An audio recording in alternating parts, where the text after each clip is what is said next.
Do do do do do do do do do do do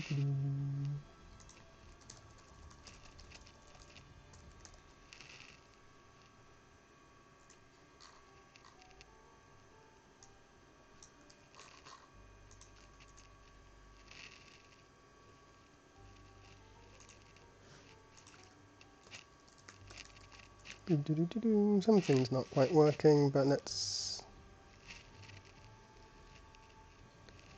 I should be there, there we are.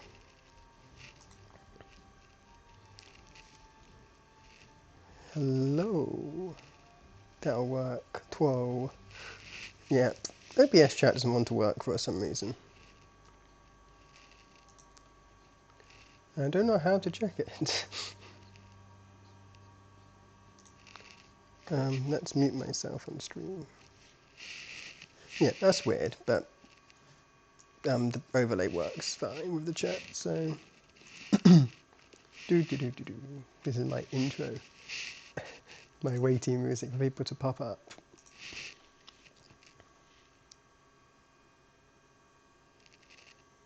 Let me get comfortable. I know people do like music stuff, but I don't really know what music stuff to put in here as the beginning thing. Let's have a play around.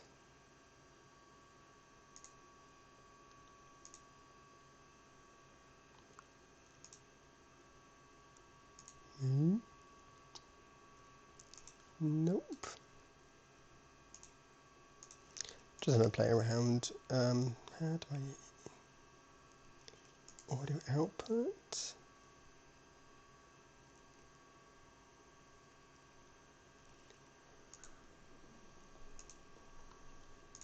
Cancel. No, that's not going to work.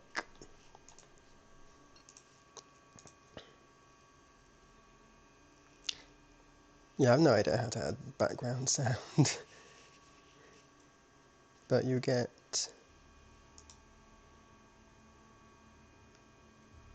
You'll get the Age of Empires 2. I've opened that up, so let's make some Age of Empires 2 loud. There we go. There's some background music.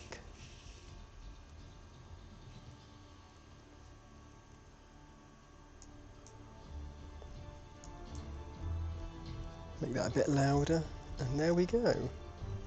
While I'm here, let's be a bit quieter because I think it's louder than me for a second. But we'll keep that going for a bit until people pop in.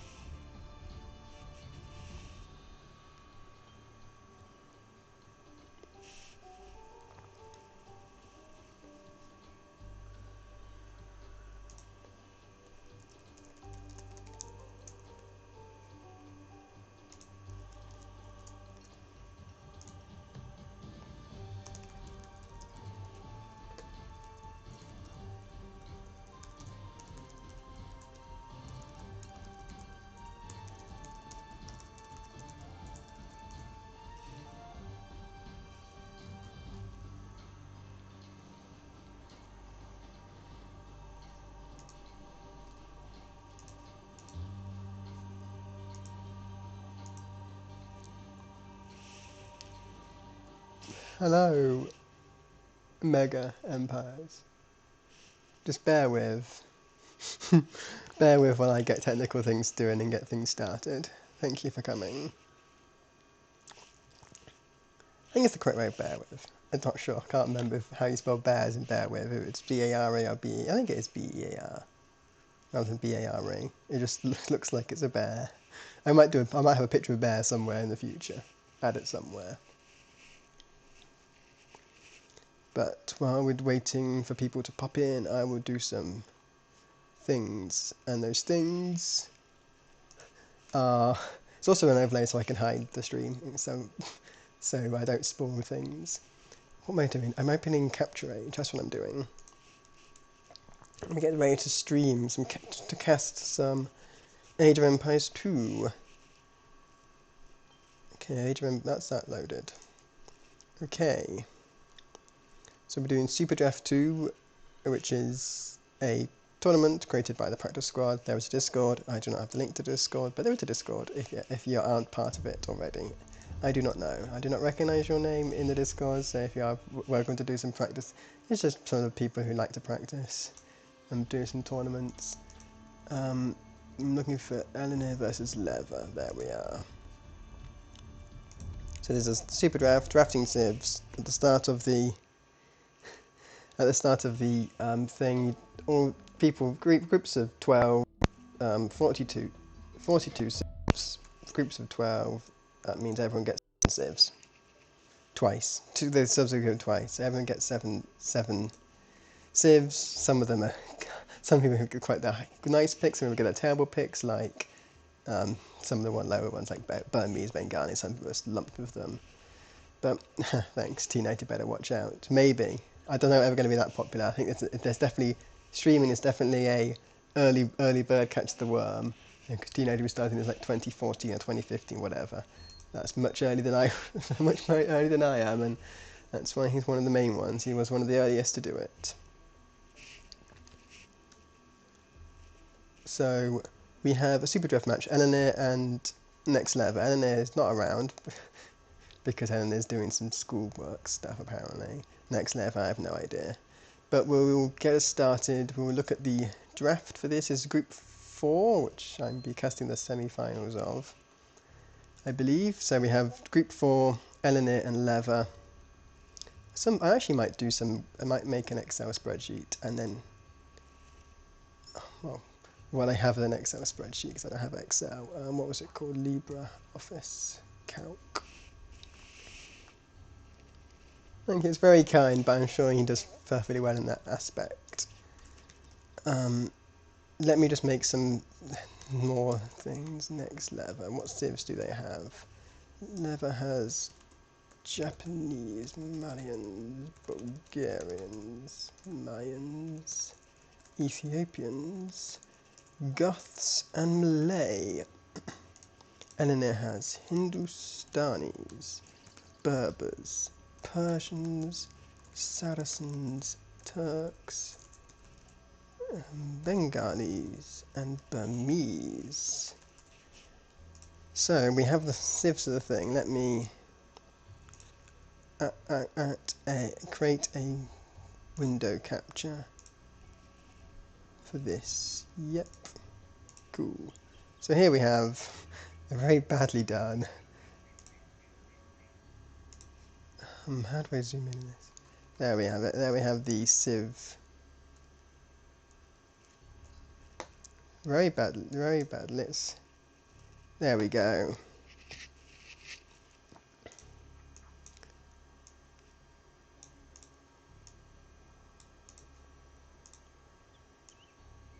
Then we have the civ draft for Eleanor versus Lever. So Eleanor has mostly knight-based, no, well, I would say knight, but mostly cavalry-based civs: Hindustanis, Berbers, Persians, Saracens, Turks, and then some picks at the bottom which probably weren't their first choice. Let's just say that.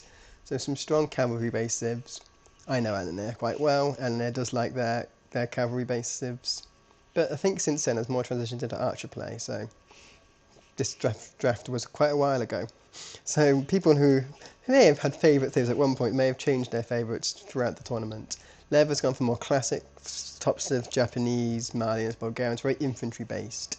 Japanese infantry, Malian infantry, Bulgarian infantry, Malian infantry, well, Ethiopians, Goths, Malay. So very infantry focused civs. Maybe we see some swords, maybe we won't. Hopefully we see some swords. We never really see swords. So the first match is Hyper Random Light. So map draft. There is a map draft. Hyper Random Light is the neutral map. No one picked it. No one banned it. So we'll start with that map. Civs for Hyper Random Light. It's always difficult to think for this map because if you're unaware, Hyper Random Light is like Mega Random vibes, but more fixed. Hyper Random fixed number of resource, fixed number of sheep, fixed number of you have woodlands, you have gold, you have stone. But the map generation's all weird. Could be water, could be very land, could have like lots of forest, like a massive forest. But unlike Mega Random, the resources are fairly fixed, and unlike normal Hyper Random, the costs are fixed. And normal Hyper Random has different costs, I believe. I can't remember.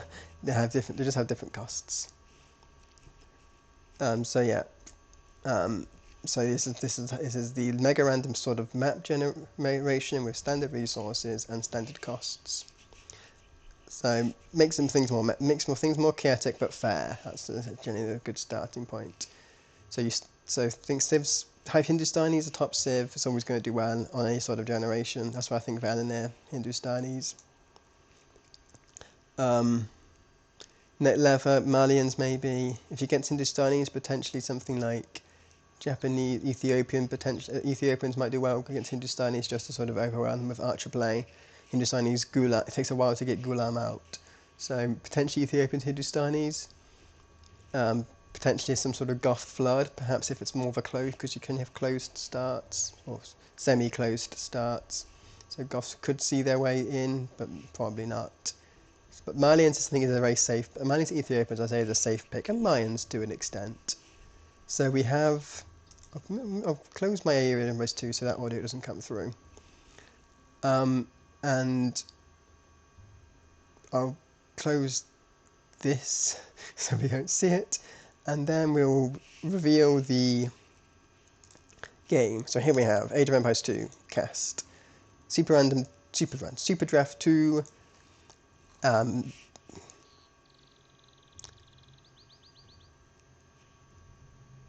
know why this is repolluted. That's a different person entirely. Okay, let's deal with that to begin with, because that's a different person entirely. Why is it saying repolluted? It's next lever. I think my capture has got confused because Helena's most recent match has been against Reaper. So I don't know what my wizard's doing. Okay, we have Persians and Malians. So Malians is a safe pick. Let's get this cracking while we go for the Dark Age. So Malians is a safe pick, and I will change the sound a bit, just a bit low. It's a bit hard. So Malians is a safe pick. It can do it very, very versatile. Great on hybrid starts if it is a hybrid start. Great on hybrid starts. Great on sort of just a great tech tree in general, to be honest. Such a good tech tree. Malians, access to knights, to camels, to it has good infantry options. It's got fully upgraded arbalest to an extent. I think it's missing bracer, but it's fully upgraded crossbows, which is very goodly in the early age. With access to bombard cannons. It's just a very versatile tech tree Malians, so you can never really go wrong with them. And this map is it's 4 lakes, but with it's basically 4 lakes style, but the water is walkable. So 4 lakes is a standard RMS map. So this is very much in Malian's wheelhouse. 4 lakes, but with shallow water, which means you can walk on it, which makes things a bit difficult. You might see some infantry play on the water, some cavalry sort of taking out the fishing ships with scouts, which could be really fun. And on this side we have Persians. I don't rate Persians, to be honest. They're really good tactics. They're douching, which is very difficult to sort of work out on a map you don't know what it is. And then trash bows, which obviously fully upgraded crossbow, and then it can only cost wood if you get the unique tech. And then it's very powerful cavalry play. Persians make a good counter to Ethiopians because Persian knights do better damage against archers. Against Malians, I prefer Leather's matchup here. I think Leather has the definite edge. I don't know if you Mega Empires has any vibes in this map, if you're still around. If you have any vibes on who do you favour in this matchup between Malians and Persians. So Dark Ages, fairly standard. Equal IDDCs, they've got the early wood. Leather recognises that it is a water game. Enenir has Enenir scouting. Enenir also recognises it could be water, so both players are getting a bit more on wood than otherwise. Leather luring in the boar. Leather sending their fish to get the end of their build to get the food in the dock. Malians get cheaper. All buildings are cheaper, which means it's very good on hybrid start. You're able to get the dock up earlier and with fewer villagers on wood. Other resource-wise, otherwise, 11 tiles of gold in the back, 9 tiles of stone. Enenir's all at the back. Leather's got them at the front. So I definitely prefer Enenir's starting resource. These woodlines are very nice to wall between. That's such a nice position. Wall there, you're sorted. Obviously, you might have to wall there just to protect your dock, but Very safe, very safe. And that probably benefits the Persian style, potentially, of getting a bit of a boom up. TCs work faster. Get the boom up, get the Persian boom going behind quite good fortifications, and then go cavalry spam, even elephants if you so wish. Against Marlins, I don't know if that worked, because Marlins also like a nice boom. You want to get that boom up. You want to get to a position where you can do champions in Imperial Age. And Marlins gold lasts longer, so you're never going to beat Marlins in a resource war. Leather getting a second ball, so 2 balls both players have started with. Not too close, to be honest. But both these players are high enough elo, about 1300, that they can comfortably get balls in without maybe without losing them, and without needing to get loom. I think it's just far enough where you can take it sensibly. Deer-wise, isn't very much deer, but there's the fish, and both players have got fish out. They've got fishing ships. They've got docks out. Yeah, nice bowler there. Both of them bowlers. No one's going on berries. Right thing to do. And when there's fish in the ponds, you don't go berries. So we have Leather's wall in their base. They've also got nice base wall. It's a bit more open than it is, but if you go all here, you get all the same resources. But it is quite weird to wall this stone. It's not up here, but the gold's fairly safe. Engineer stole Leather's turkeys though. Might lose their scout because of it. It loses their scout because of it, but steals two of Leather's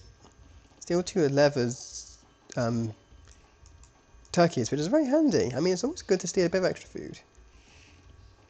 Something that Leather should have finally kept scouted, and now Leather's going to try and go back and find it. Relic-wise, relic victory is an option in Superdrafts, 5 relics, so nothing too different there. So, how are people doing? Ellen is already up to feudal age, so that could make a sign that maybe Leather's going for more fast castle play potentially, or just had a bit messier uptime.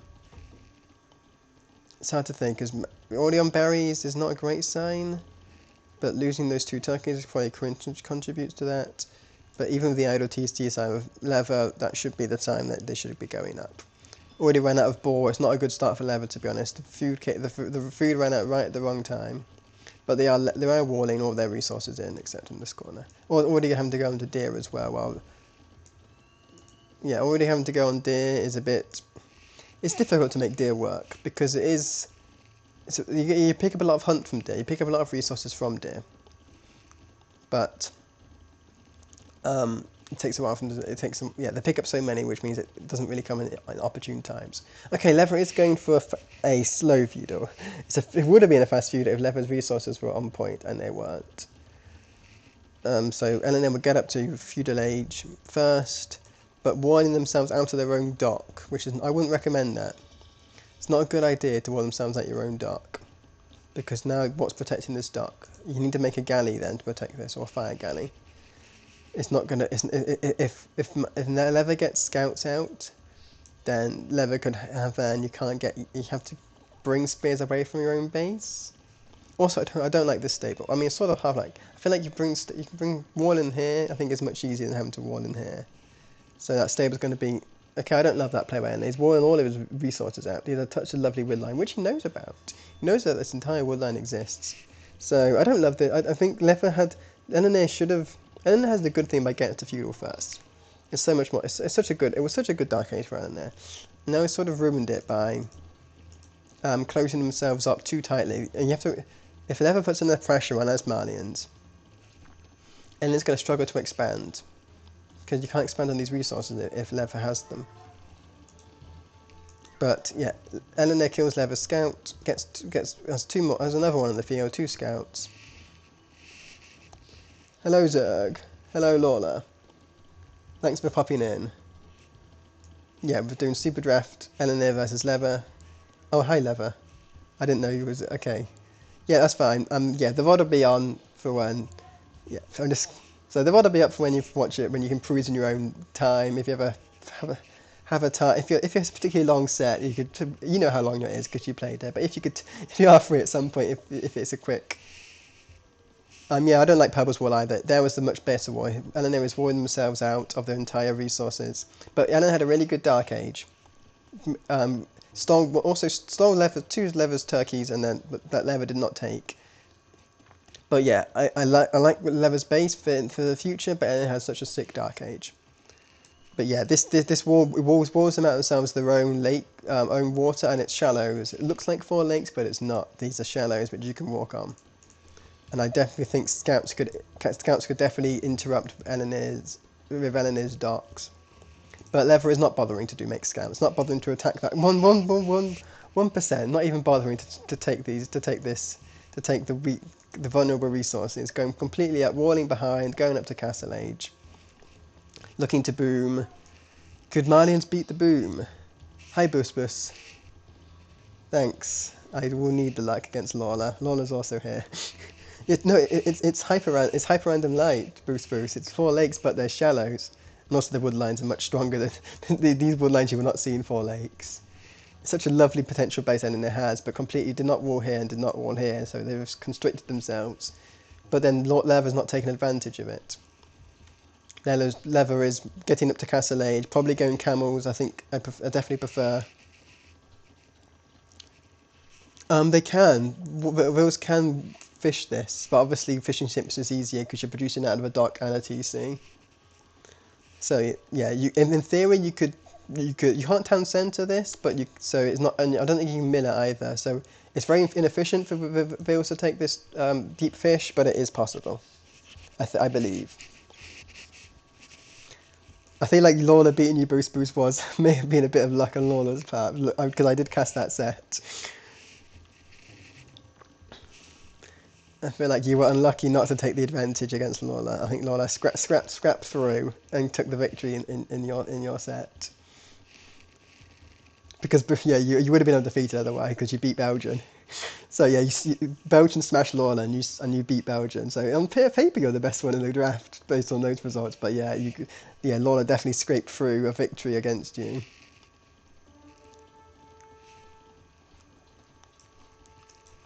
Okay, we have a spear from Lever. Obviously, a spear dies to that many scouts. That's a bit silly sending out to. If yes, I mean Lawler doesn't have a gate yet, so you send it interestingly. But going supplies. I mean, I like to see it. We have swords in theory, making spears rather than swords, but we do have swords in theory, and even holding themselves up in feudal age. And is only a minute behind in Castle Age, with a clear eco lead, an extra fishing ship, extra vills. Yeah, and they did pick up a Vil kill over here while I was saying hi to you all, and then they did pick up the kill the Vil in the house. So Lever's got a lovely functioning base with excellent, able to take resources here, there, and everywhere. That's a great TC spot on the Stone and Gone when Castle Age comes, and such a nice defensible position. And there is, yeah, constricted themselves, but Lever's not taking advantage of it. So we'll see if they do. We have swords. Do I like swords here? Not really, because guess what beats swords? War elephants. And will we see a war elephant to beat swords? Probably not. But to be honest, I think it's a bit early to go long swords. It will be long swords.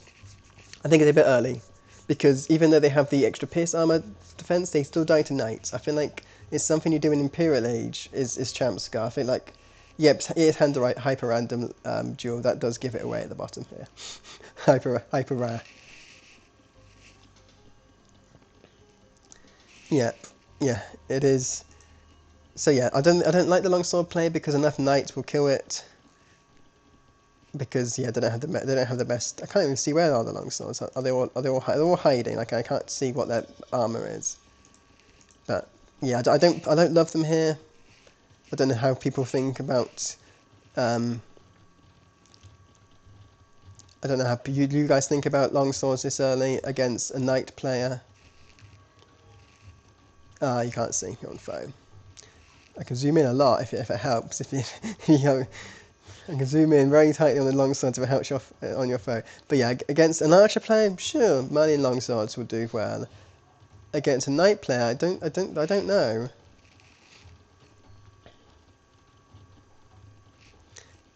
I mean, at this point, Eleanor sort of Eleanor's wondering if these knights caught out of position. I think you need about. There's a lot of longswords though. So the longsword number's picking up, but I do think that it's not the time for them. Yeah, I mean, forging, second infantry. Renders enemy, can enemy see them? Cannot see them. Is that a hole there? No. But now enemy can see the 20 longswords. Making knights hopefully brings them back. You have to bring the knights back and the scouts back. You have to sort of respect it, but I don't think it's doing that much damage. Two melee armor is not. It's not going to help. 2 melee armor will not. I don't even know if Arson's in either. Yeah. I mean, they're killing buildings. I don't think it's Arson in. I think they should kill him quick if Arson was in, but Arson's coming in. Yep. I mean, and they could get housed eventually if there's enough damage. And then is losing vills, and it was a bit chaotic. But this is a lot of knights. Knights I mean, even though they have 4 pierce armor, knights combined with a lot of arrows. Put all the vills in there. Yeah, all the arrows. Just it's going to take a while, but they only got 1 armor. I definitely think deleting some houses as well, because those knights aren't getting to the fight. Okay, I don't know if this TC. Yeah, getting rid of the houses. These knights are +1 armor. Okay, the +2 armor is in for the infantry. Infantry does win it now. Okay, this could work, to be honest. Enemy was a bit shabby with their. I mean, I still would like this as wall here first. That's definitely the perfect thing. Leather might get lucky with pure longswords.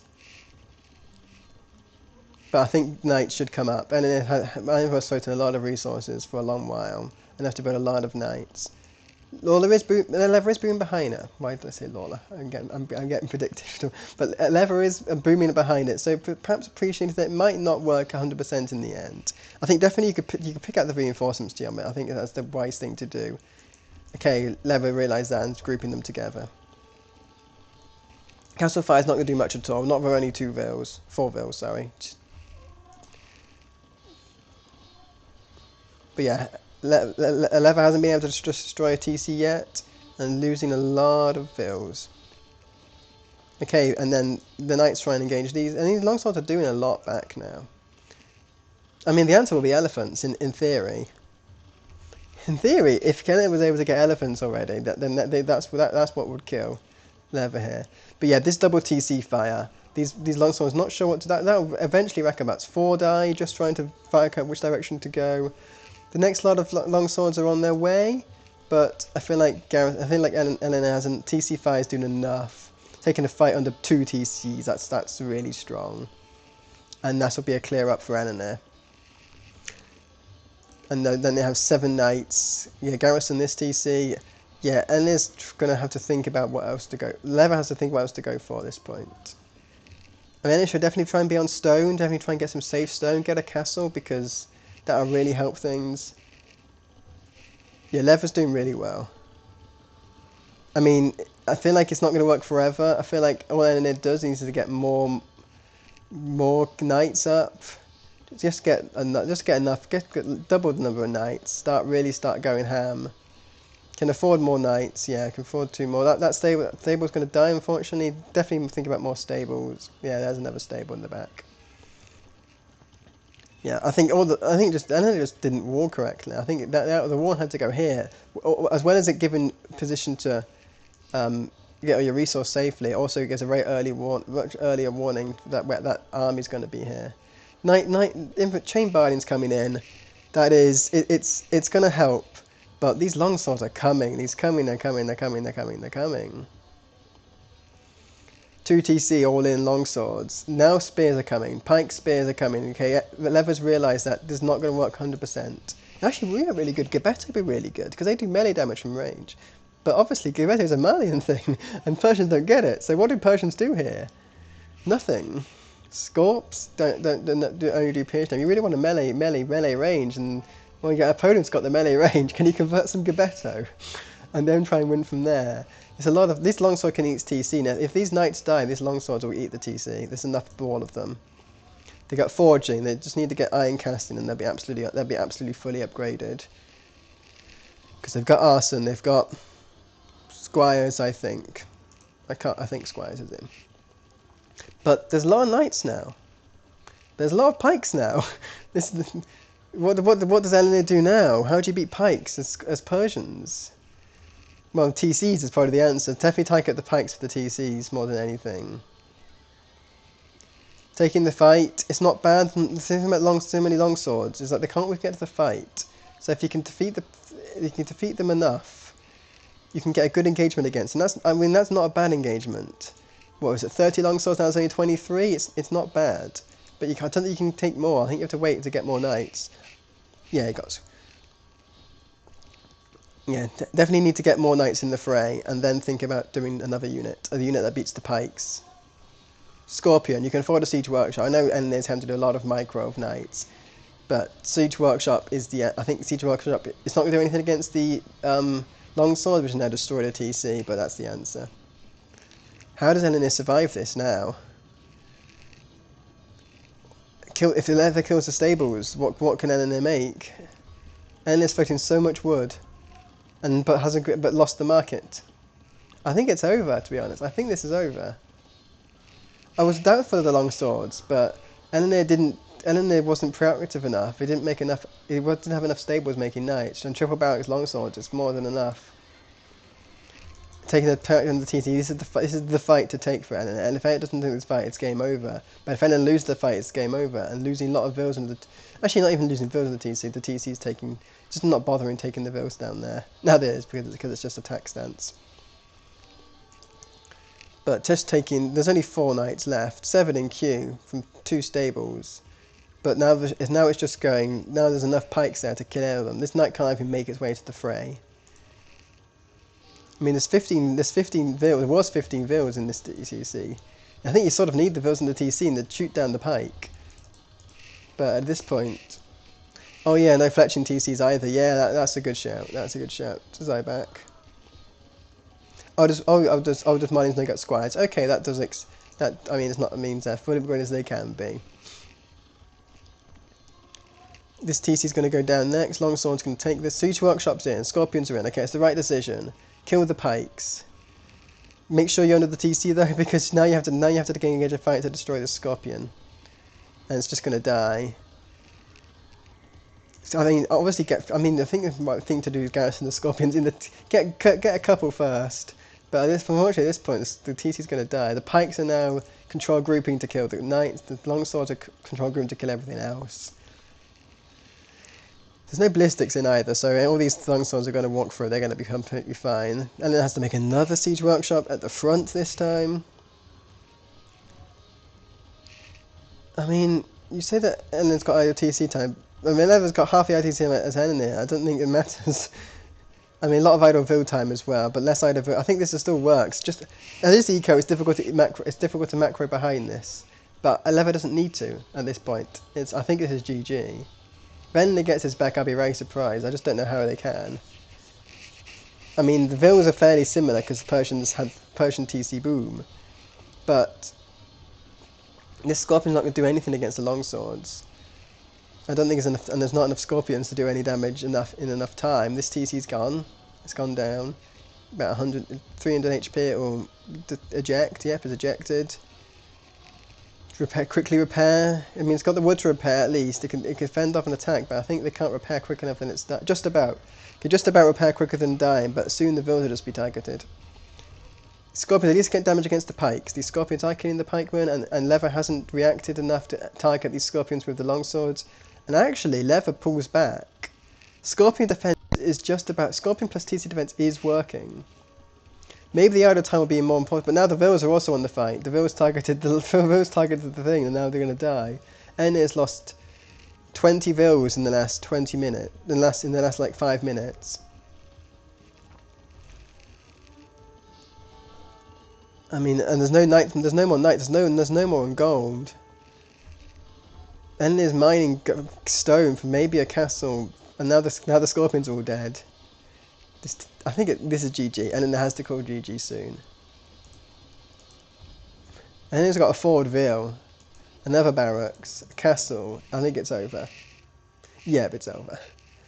So there we have it. Full swords. Tom Snuffles, if you are watching this, here are your swords. And Zark will be very fun as well for swords. Yeah, Persian TCs really do survive a long while. They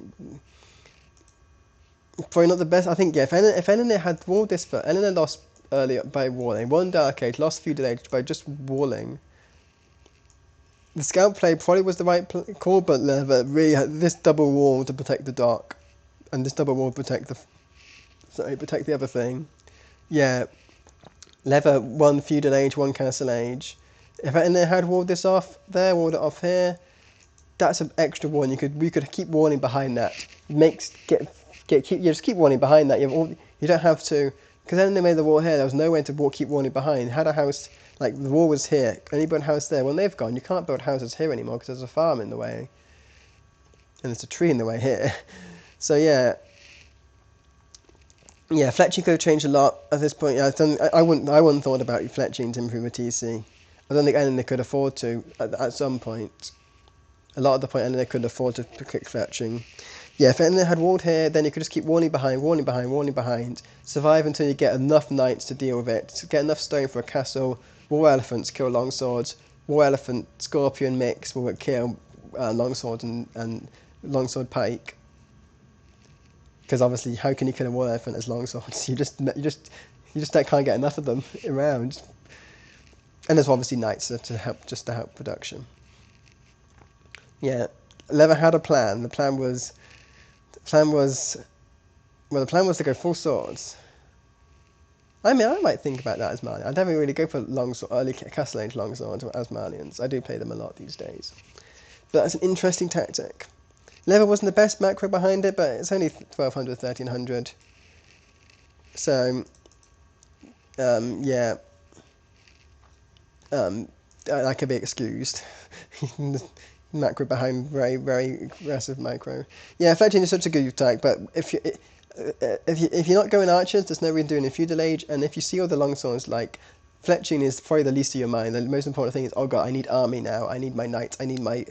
Then it didn't have any knight armor yet. I think it only just got the first armor. It didn't have any knight attack, it didn't have second armor. So yeah, I think and it's first thing in your mind when you see lots of military coming your way is, oh god, I need to improve my army first, and then you just forget about how do I make my TZs good. Yeah, fletching could have been such a game changer, but yeah, I wouldn't be surprised. All the fish died here all the fishing ships died here as well. I don't remember seeing that. I don't remember what units went down and killed all the fish, but they did all die here. Well, Lever had such a safe fish spoon and never finished. Look at that food, food float. Yeah, it wasn't the best eco by Lever. All that food floating, almost running out of farms constantly. Also ran out of gold. Well, didn't get that many in gold. I guess you're making so much gold units. I mean, no, I think your fletching makes double damage pretty much. You do double damage per arrow that gets sent out almost from a TC. You get +1 damage on your TC, and an arrow does. I mean, roughly against so much pierce armor on those longswords, you're pretty much doubling your damage. Well, you double your chance, something like that. I can't remember what. TC has 5 attack, longsword has 4 defense. Had 4 armor before they got upgrade. It's had 5 attack. Sorry, 7 attack. Why does it have melee and pierce? Oh, it's armor. Sorry, 5 attack. Yeah, 5 attack. 4 armor. The fletching would have been 6 attack and would have doubled the damage when the first attacks came. So you're 100% right, Zyback. It would have done twice the amount of damage, and then when armor come in, then Bodkin will do twice the amount of damage again. It will do 2 rather than 1 damage. So yeah, that would have been the thing to go for. Fletching, Bodkin. Okay, so there we have 1. Swords versus death. No, but yeah, George is right. If it wasn't Persians, that would have died a long time ago. But I think other civs will have other options. I don't know what options there will be. Some civs might be a good pick. Something like Gajaro could die because you won't be able to get castle up quick enough. Yeah, I really have to, because Malians have so many options. Like I said right at the beginning, obviously no need from here. But Malians have such a good versatile tech tree. You can go knights, you can go camels, you can go Gepetto, you can go longswords. It's very difficult for someone to predict that in advance. And something like a castle, you did miss the set Hopsy. Hello, thank you for coming. But something like a castle into unique unit requires a lot of forethought, and you don't know what they're going to go for. It's named Byzantines. I mean, yeah, same for cataphracts. You don't have the castle to get to them, and your infantry is no better. You have to. You just army spam. I guess you could. Yeah, but you need the castle. How could Catascarm beat this? I don't. Obviously, I can't rewind, but longswords came in the first 2 minutes of Leather coming into Castle Age, and Byzantines don't have doesn't have any don't have particularly fast up times because they have no eco bonus. It is the first game. Oh, sorry, you didn't miss the first set. You just missed the first game. Yeah, sorry. So yeah, I don't know if even, I think anything. A lot of unique units would be really good in this situation. Japanese for samurai, Byzantine for cataphracts, Gujaras for chakram. But you have to get the castle. Even war elephants for Persians. You just have to get the castle first, and there was just no time to get the castle. Obviously, Elena went scouts rather than fast castle. If Elena had gone fast castle into castle, but who goes to a Persian match at this ELO thinking, I'm gonna do war elephants against a camel sieve? So yeah, it's just what things does Elena have? I did a thing. I made a thing with a spreadsheet. So yeah, Elena doesn't have any really good answers to longswords in their options. Janissaries, yeah, actually Janissaries would have been the call. If you're able to get fast castle Turk into Janissaries, I think would have been the saving grace against the Malian longsword play, because obviously cannons do not do pierce damage, they do cannon damage. Anyway, we have the next game to go with. Let us find it and return to replays. And the thing will be up. So the next map will be Eleanor's home map, which is Land Madness. So how are people's Land Madness doing? What civs jump out at you as Land Madness? One of them jumps out at me on Eleanor's side, and there's very much, yeah, very much Hindu. Yeah, very much Hindustanis. I mean, yeah, you don't know if that you don't know if Mali. I think I actually predicted Malians for hyper level for Hyperanta just because it's such a versatile civ. That was my prediction was Malians. Anyway, Land Madness. We have Hindustanis for Eleanor as my most likely option. I can see why this is Eleanor's home pick. It might not be his favourite map of the world, but what does Leather have on Land Madness? Anyone know? Anyone know what Leather has for Bulgarians is an option? And Conics would be a nice play to Hindustani camels because, well, not really, because the dismounted Conic doesn't do any. Camels just attack faster. It's not like it's bonus damage and therefore gets weak against dismounted. Mayans could be an interesting play because archers are very annoying, and if you're fast enough, archer play can really hurt Hindustanis because they can't get gulams out quick enough. So Ethiopians potentially. Any ideas? Yeah, I was just saying that at the start, like Hop Teacher's gone for infantry civs. I mean, it doesn't matter. I'm just infantry in general. Japanese got some of the best infantry, more like post infantry. Garth's got the best one of the best post infantries. Mine's got amazing eagles, Ethiopian showtails, Malay karambit. Yeah, I feel like if you see infantry levers, all the lever civs are infantry. Japanese infantry, Malian infantry, Bulgarian man-at-arms infantry, Mayan eagle, Ethiopian showtail raid, Gothic infantry, and Malay karambit. All of them have like really good infantry, and Malay force levy. All of them have really good. All of them have really good infantry options. I feel like you respected infantry.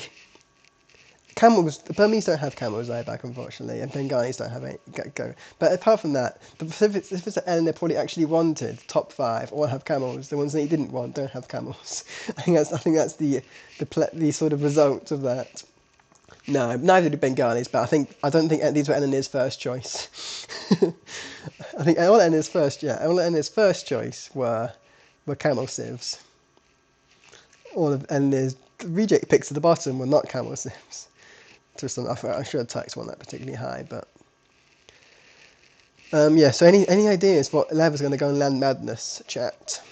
Because I can only really see Mayans as like a counter play to sort of very sort of open scout meta.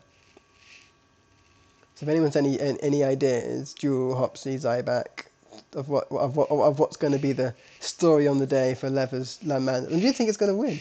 Who do you think is going to win this Land Madness? I think Hindustani is always the strongest Land Madness civ in the game.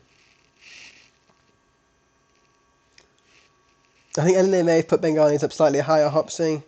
So, like, high enough that it was, like, maybe not their, like, 41st pick. So they weren't lumped with their worst two, but maybe something like 30th, I can't remember. I think it was higher, maybe put a bit higher. I think I like the Bengalis. It'd be really nice to have a chance to use them maybe in best of 5 set. If I have a chance to use them against Lawler, I would. If he's still here, that may or may not be the truth. Because in best of 5, you have to use your 5th civs. Japanese. Yep, Cav Archers. I mean, Bulgarians also get good Cav Archers as well, so if you think of Cav Archer play, Bulgarians also have a fairly useful option. Cheaper blacksmith upgrades and faster running blacksmiths really helps that aspect. But yeah, Japanese are fully upgraded. It's fully upgraded, but nothing benefits them. But nothing Bulgarians benefits them. Stirrups doesn't benefit. Cav Archers, probably to most people's delight. And neither Bulgarians have the unique tech. Whatever it is, it doesn't affect Cav Archers, I don't think. What is Bulgarians' Imperial Age tech? I should know it. It is. Nope, I've lost it. I can't remember. If anyone in chat knows what Bulgarian's imp tech, we're not looking up. Obviously, I'm not looking this up. If you remember off memory what Bulgarian's imp tech is, before I do. Oh, Bagains, yes, that is. Okay, Bagains is the. Is it? I can't remember. What is Bagains? Oh, melee armor infantry. Yes. Yeah, Stimps is Castle Age, so I knew that much. Yeah, Bagains, yeah, melee armor. I'm thinking like Slavs and they're very similar civs in my book. So like Slavs, they have Druzhina and like Detonate, and like what will Bulgarians get? I know they don't get. I don't know they get Druzhina, but I know it's something similar. It was another infantry civ. So I don't mind Bulgarians here because honestly that could work. Bagains. But yeah, let's get cracking. Let's reveal the civs. I'm 100% right. Hindustanis, Bulgarians. I was thinking that Bulgarians for the infantry, late game infantry. Honestly, yeah. I mean, well done, Drew. I'm usually good at remember this sort of stuff.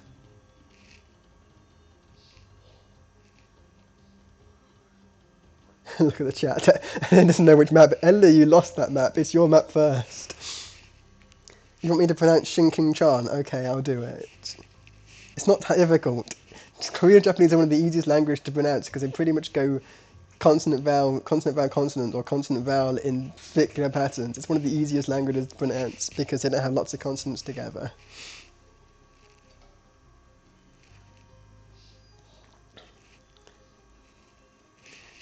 So yeah, it's very much one of the easiest languages to pronounce if you have it in a romantic language. Romanticized. It's just literally just consonants and vowels all together in nice easy patterns. Anyway, we have a Land Madness game, Bulgarians versus Hindustanis in game 2 of the Superdraft. Apparently NNA was very confused which map it's going to be, and thinking about having to play like low tide, but I guess that's what happens if he wins, it's going to be low tide. Honestly, I don't want to play leather on low tide, all those infantry sets. So anyway, we have Hindustanis for Eleanor, and we have Bulgarians for leather. Let's look at leather's start. Bulgarian's not the most natural Land Madness civ, but it has scouts, it has CA, it has cheaper blacksmith and faster working blacksmiths. Cheaper blacksmith upgrades and faster working blacksmiths. It has access to conic. It's such a weird unit where half it becomes cavalry, then becomes an infantry unit, which is very good against counterplay. Camels don't do too well against them. But I think it can work if you get enough conics, and Krepos is such a good cheap stone building, and stone access is difficult. So yes, I mean, Eleanor thinks for Hindustanis for low tides. I'm not sure why. Confused what civs he's picking, but the Hindustani is still a good Land Madness civ, probably one of the best Land Madness civs because of the counterplay, and I think Bulgarians might have a good matchup for that. So this map, you start with berry bushes, easy to get food. You don't because your sheep is difficult. You only have one boar. Yeah, sheep takes a while to get around. This is a game of hunt. You start with 3 hunt, which you can push in with Levis having a bit of a mare trying to push that in. It's not the strongest. What's that? 6 tiles away because of the range of the TC. Not the best bit dealer in the world, and Lever may have given up for the rest and almost going to house himself. Well, but Lever's got, you start with 4 gold, Lever's in the back, Lever safe gold in the back, safe berries in the back. Not bad start. Stone's a bit difficult, stone there. Difficult, and stone in the back, that's okay. Very open. Wood line, that's a nice wood line. It's not the best to defend from attacks, but it's quite nice. That's also a good wood line. I'm very good at Land Madness cast. I've done a few. Every single set I've casted seems to have a 1 match on Land Madness. Let's look at Elenir's. Bringing the boar in, pushing the deer in. Elenir is a pro deer pusher. But Elenir's got gold. Elenir's home gold is at the front, but has very close safe gold at the back. Berries at the back. Stone much closer than Lever. And also a bit more TC. Yeah, a bit much closer. The TC there would be very nice to get the berries in the stone. Woodline's not so good. Very small woodlines Elenir has. I just gonna need to cough for a second, so bear with. Back. So yeah, I don't like Elenir's woodlines are very unfortunate. They're very small, they're very tiny, very difficult to TC because of how hilly they are in future ages. Hello, Belgian. Belgian's apparently here. Hi, Belgian. I didn't see you. Everyone's got blue chat, so it's very difficult to duel in blue chat. This is blue and red chat. So boring. Think of the different colours. It's like playing an Age of Empires game here, just blue v red. Chonka means elephant, Lawler, by the way, if you didn't know. Chonka means getting wrecked by elephants. Which Hindustanis have access to elephants. They have seed elephants. Yeah. Sorry about Conic. I mean, I just like Conic because it's a bit different. It's a bit unique. Hi Tom. Yep, swords. You missed game 1. That was pure swords. That was sword victory in game 1. You have to catch the VOD to see swords victory. Yeah, but I like Conic just because it's a bit weird. It's a bit wacky. It's very, and with stirrups it does a lot of damage. And with cheaper blacksmith upgrades, you can get it quite quickly. Will we see swords in this game? Well, it's Bulgarian. If you can get late imp, no, because Hindustanis have the compounder, and the Bulgarians don't have the really good imp spike until Imperial Age with Begains. So we will see swords. Maybe we see militia. Eleva's thinking of man at armsing. Well, actually, oh no, but we're going to get 3 man at arms. I'm like, you don't have enough gold to go man at arms, but yeah, I forgot. Bulgarians get 3 man at arms, and Elenir scouted it. Excellent scouting by Elenir. Perfectly scouted that the men at arms is coming. So yeah, perfect scouting, perfect at the right time. Sees the flag in the barracks, men at arms coming. So yeah, Elenir's walling in the wood. The thing about this map, it's difficult for man at arms to get bonuses because you're walling your wood lines anyway. It's not like most Arabia style games where walling wood lines is something like I'm gonna have to sort of panic into doing if need be, or do it against a scout player. So for feudal age, this is a game where you always need to ball in your wood line like ASAP. So Elenir's got double wood lines. I guess that's probably what Elenir has to do because of how small they are. Double wood lines is probably more efficient. The thing about land managed, you don't always have a lot of things under your TC. You have a lot of things under vendor resources. But this is going to be a very different game to what I usually cast. Man at arm play is very different to what, yeah. Usually I'm thinking about spear defense against scout play. So having sort of man at arms will definitely bring it in different, and you can't just use spear defense. So Elenir's thinking about getting a stable up, thinking about some scouts to help deal with the damage. Obviously an archery range is very useful, but Hindustanis don't get good archers, so you don't really want to have to go into that, but I feel like you might have to. I don't really like going archers. So these Berryvilles, I mean, they get a lot of damage. These men at arms are taking 6 years to walk to anywhere useful, and they're like, I've done with the berries, I'm moving on. And also, this map, you have so many wood villagers, lumberjacks, because of you having to wall them in. You end up with a lot of wooden farms. We see the first kill of the game. Elenir's scout decided to have a little stationary walk and just stay still and just die for no reason. But yeah, we have a lot of wood there, so Elenir can really just do farm eco at home. Just protect these aren't going to do any damage. And what does Lever do in return? What's Lever done in return? Made some farms, but nothing, no production, but no feudal age buildings yet. No archery range, no stable, no Blacksmith, no market, no nothing. Going purely on trying to get some eco down. We've seen in the first game that Lever's eco behind aggressive pressure isn't the strongest, so getting this down first is not bad. Got early town watch though, which I do like to see. That didn't happen earlier. Early town watch is very useful against scout play, and you think against Hindustani scout play is coming. So 3 scouts here for Eleanor. Can't really do anything about, but these 3 men at arms can't really do anything else.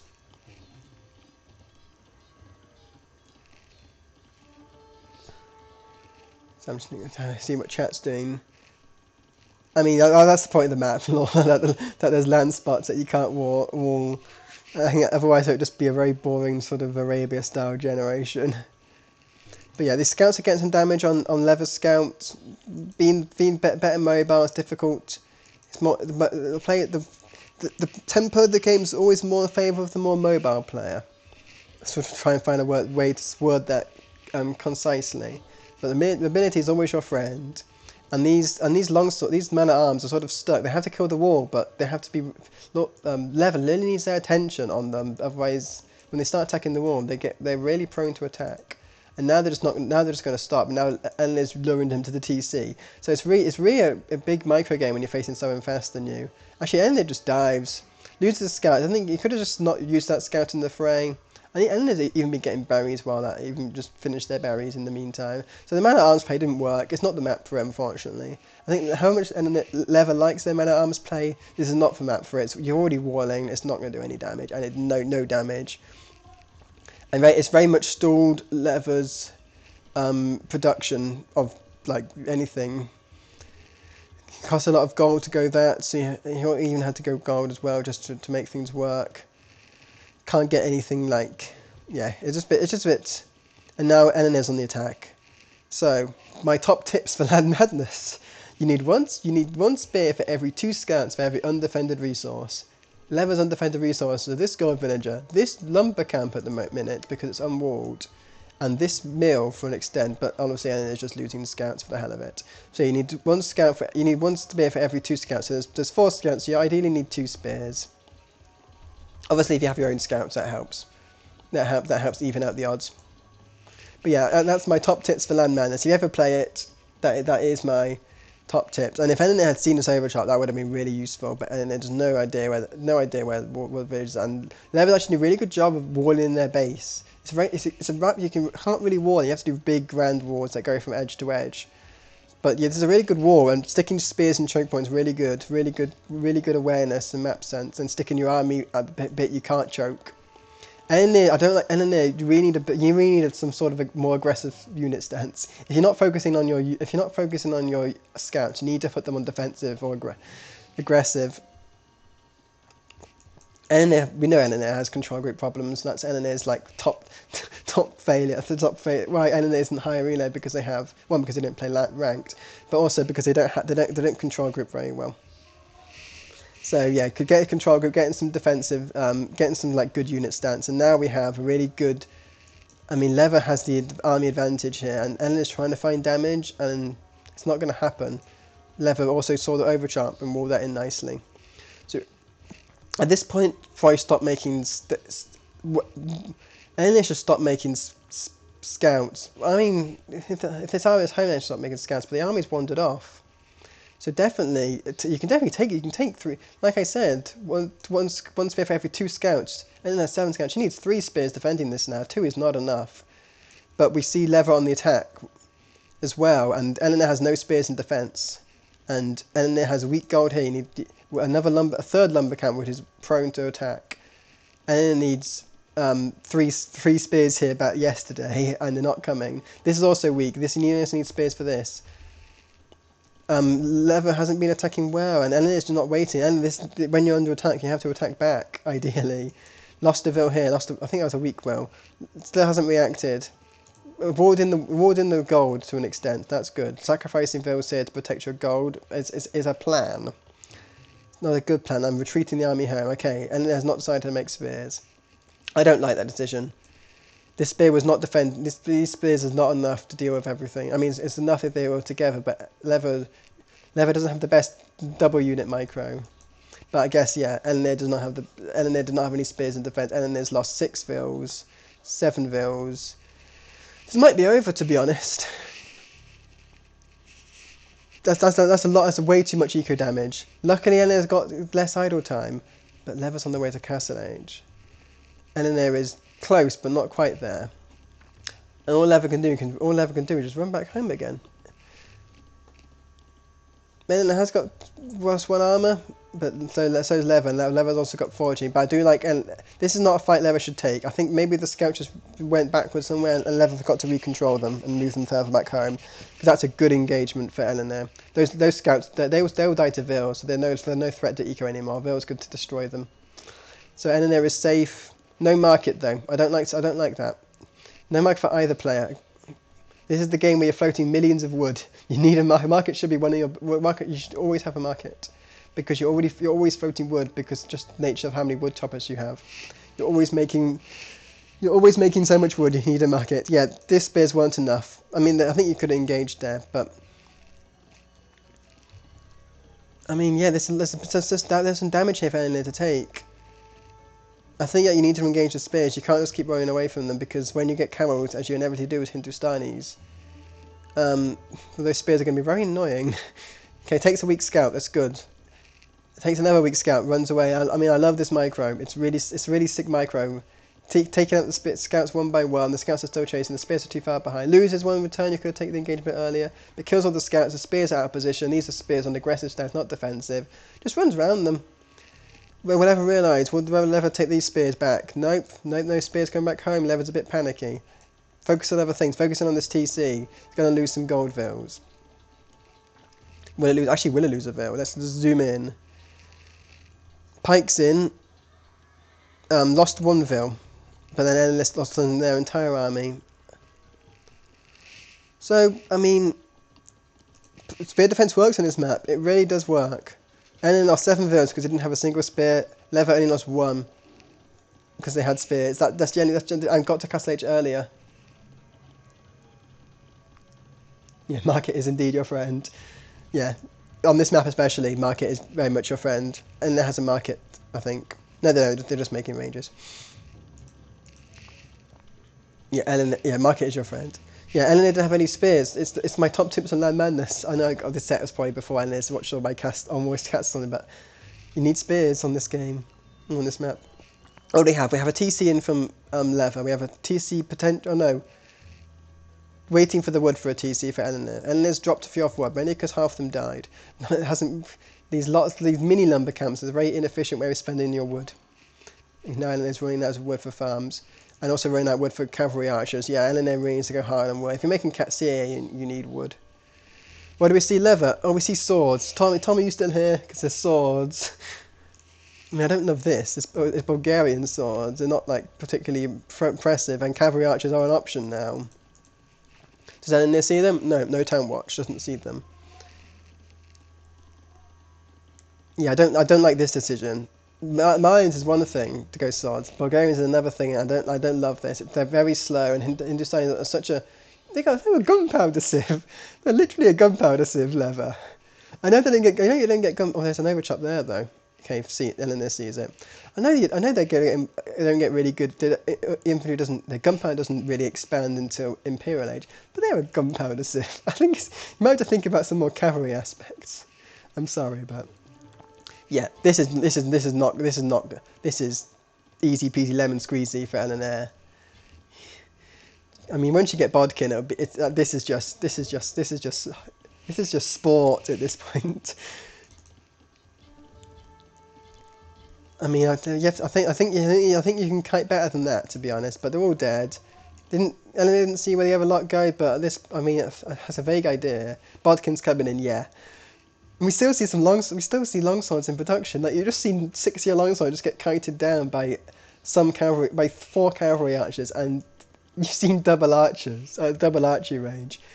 I mean, Eleanor's got a lot of food floating now, mainly because you're making cav archers. So yeah, Eleanor, a bit of resource problems. Also, but a lot of idle TC. Still idling in TC. I think that's a control. He stopped again. Yeah, you're making tons of food. You can just keep carrying villas for days. Okay, now we see a Mangonel. Mangonel longsword.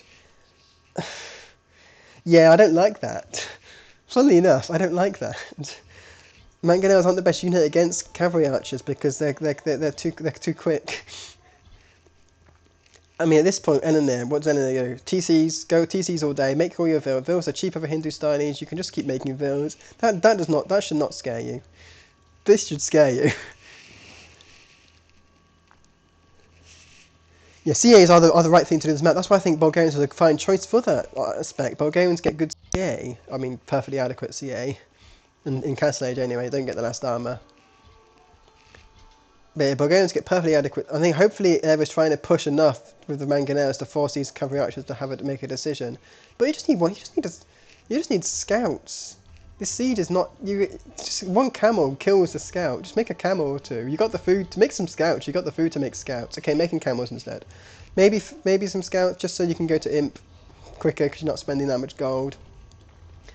Yeah, but this Mangonel push is. It's not the right thing. It's just so slow. This is an open map. You can see why it's not Lever's home map. And you see why it's Elenir's home map, because it's not a very open map. And now the longswords are busy trying to kill buildings when there's a camel in play, and this camel's going to kill. I mean, the Mangonels help finish it off. The KD, yeah, Elenir's rescued the KD after the first thing. Elenir's got very good split micro. I don't think you need to engage the Mangonels. I think you just need to engage. Make some scouts, make some scout light cav. I mean, you can afford millions of those. I think you have to think about trying microing down the Mangonel. You can hope the Mangonel kills your own. Mangonels killing their own longswords, doing more damage. If the Mangonels are alive than if they're dead, to be honest. Just keep them alive. Kill your own side. Okay, the camel got drawn into attack, but yeah, you can just go. That was not a bad attack. 2 things down. The Bloodlines is in there. See, this is a cavalry. It's very difficult to kill. Yeah, and then it just needs a ball. Just needs to get more. Make a monk maybe. Yeah, another longsword goes down to a Mangonel. Yeah, just make a ball of cav archers. Just ignore this. Just ignore this. I mean, you could just raid with them at this point. Take half to raid all the reinforcements coming. I don't think you need to respect this army at all. I mean, you obviously have to keep things around it, but yeah, you don't have to respect. I mean, definitely build up your camel numbers. I don't think going one camel at a time is the right play either, to be honest. I do think light cav is the call here. Yeah, both Mangonels died. now these longswords are undefended, having to run home. Scorpions are finally in. Scorpion is the right choice against cav archers. It passed through. It's harder to dodge. Doesn't have ballistics though, so it's not the best thing. But yeah, the extra follow through damage is very useful against cav archers. But yeah, definitely make more scout cav. I mean, just buy your way to imp at this. Do you have the build? Does Elenir have the buildings? No, Elenir doesn't have the buildings to go imp. Has the resource to afford it. Elenir hasn't really been focusing on villagers doing things. Well, Lever has. Lever has been really focused on the villagers, moving them around, making them TCs and at some gold, making houses, and Lever's really kept a good eye on what their villas are doing in behind. It's better than Elenir has. Elenir just sort of been making cav archers and microing them and just sending villas to gather points. That's not a nice gold pile anymore. Yeah, Elenir makes some stables, makes a university, make a monastery, make a siege workshop. Bish bash bosh, game over.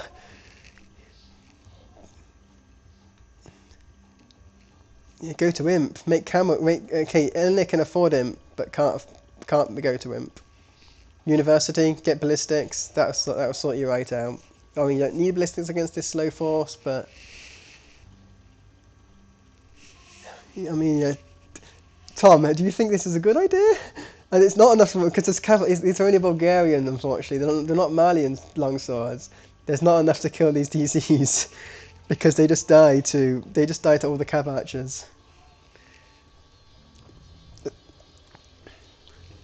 I don't like that Elenir's keeping all of his army at home. I wouldn't mind seeing a couple of units to raid because that really forces gobs to come back. Okay, the barracks has gone down, but now all the scorpions are going down, and this army doesn't know. This army is not on attack. This army is not on attack stance. The wood line got cleared. That's something good. The wood line has got cleared. And it hasn't made enough camels, hasn't made enough stable units. You need stable units against siege. You can't just rely on your cav archers alone. Okay, 24 swords can kill a TC. There are 24 here. There are 21 here. You're right, it killed the TC, but I don't think it's going to last for long. But also, I killed the Imp TC, that is quite big. Killed the Imp TC.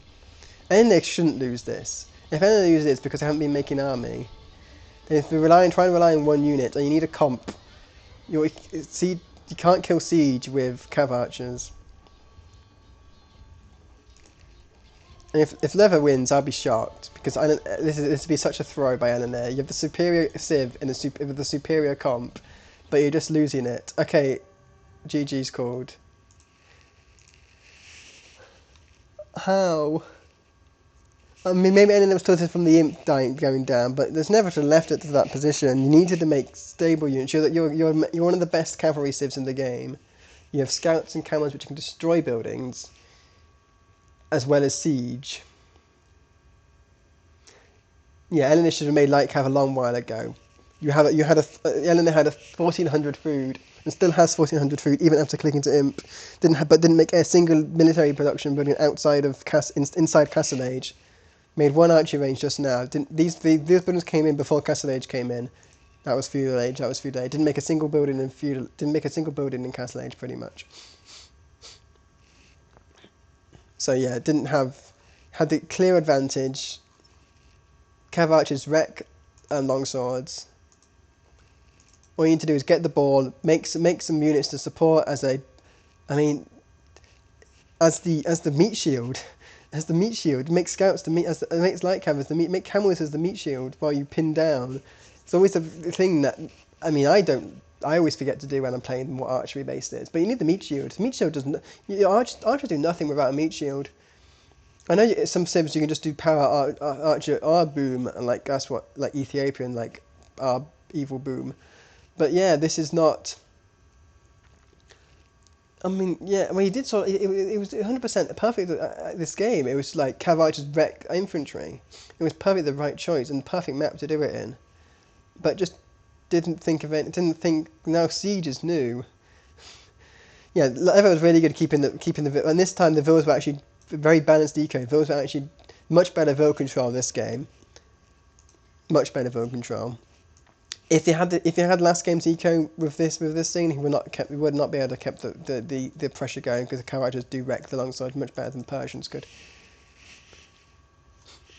Yeah, I mean, yeah, there was so much account. I know you just like your swords, but this is the perfect enough cav, and they had 20 cav archers at one point, but just didn't make a meat shield, and then decided to engage mangonels and scorpions head on with them. Yep. Didn't even make a castle either. Castles also stopped that play 100%, and the game was much later than the last time. The game was very quick. There was an immediate longsword after a minute after Castle Age, and then it had 12 longswords in their base. This time took a long while. It was such a long while to walk. These things, they didn't have arson. These longswords. Long while to walk, and also cav archers popped up a lot of them quite quickly, as well as the very open base means that Eleanor was able to expend all their scouts sadly, but at quite important timing cost to Lever. So Lever was I sort of had to make pikes to deal with that. I don't have the eco to sort of go through, and yeah, I think Eleanor was to Castle Age first. I can look at the stats. Okay, no, Lever was at first, but had to deal with the pikes. Had to make pikes first to deal with any cavalry, and then went into longswords. Made longswords quite late. So, yeah, that was Eleanor's home map with their top picks with cav archers is the best strat you can do in Lad Madness, and Lever destroyed that. Very good, GG's.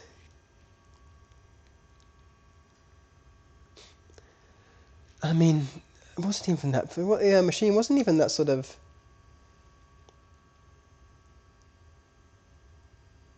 It wasn't even that sort of. I mean, the thing about knights in the previous game, Persians had loads of knights, and it just didn't do it because they just couldn't do anything. I'll still do some stream. I'll stream another game. I might just stream your game, Machine Go Burrow. I might stream that. Yeah, I was planning to stream Machine Go Burrow just to have something from a lower league because they haven't been streamed yet this round. But yeah, Machine. I think Stable was an early Castle Age. To be honest, you're one of the best camel civs. You're the second best camel civ in the game. Attack faster, so it doesn't really care that the Gajah is bonus damage, which is very good against counter cavalry. But the Hindustani just did really good camels in general. The best individual camels is really good against infantry. So your cavalry civ, which wrecks buildings, and your scouts and light cav do exactly the same thing. They wreck buildings. That's the natural play to mix some in. You don't have to go for full camels because obviously you want to afford cav archers, but cav archer light cav Hindustani is very, very good and very, very good against this particular matchup. So yeah, and very strong player, makes very very sort of confusing decisions sometimes. And also no spears. Like at level, those AQT, 7 of them was in feudal age because Ellen did not make spears. Yeah, Hindustan is definitely. We saw it. We saw that Elnir trickled some camels in, and they did hurt. They destroyed 2 mangonels pretty much. So yeah, they pretty much destroyed 2 mangonels. One camel destroyed 2 mangonels. That's how good they are at fast attacking, and their armor is enough to just sort of dispel longswords to kill them so quickly. But yeah, Elnir lost feudal age because they didn't have any spears. They didn't make any spears. Didn't protect any of their resources, lost 7 vills going up to Castle Age pretty much, just before Castle Age. So it was later to Castle Age because of that. I mean, there were wood vills, and there was there was gold vills. Helena was running out of gold. Helena lost like 4 vills and gold at a point where they needed to get the gold to age up. So that point was the difference. Helena was up to Castle Age at similar times. They would already have like 4 cav archers when the first longswords being made. Cav archers go forward, see longswords, you make more cav archers. I think you can't stop. You can't kill the boar if there's no boar. If there's no ball, if the ball's already dead, there's no ball to kill. But anyway, what will I do? I will bring the overlay up, and I will try and. I haven't downloaded the Machine Go Burrows game, so I'll have to try and do that now. So talk amongst yourselves.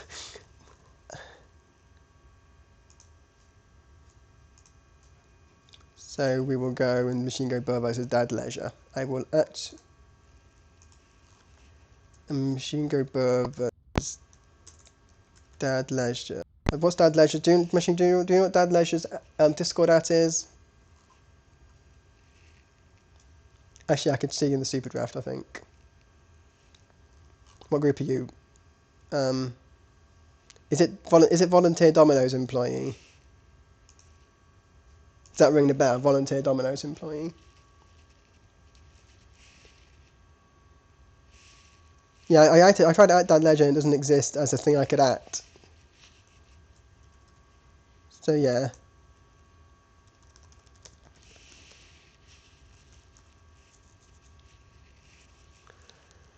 Yeah, so those two, I've downloaded the games, I believe.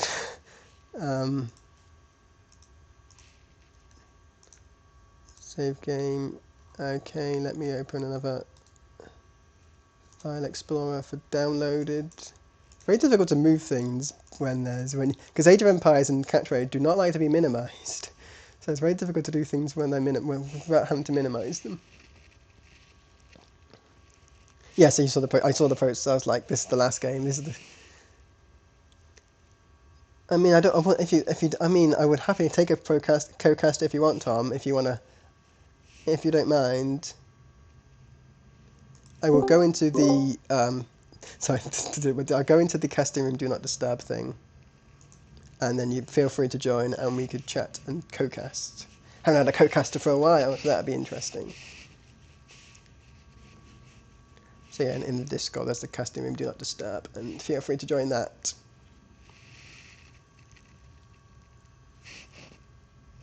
Yep.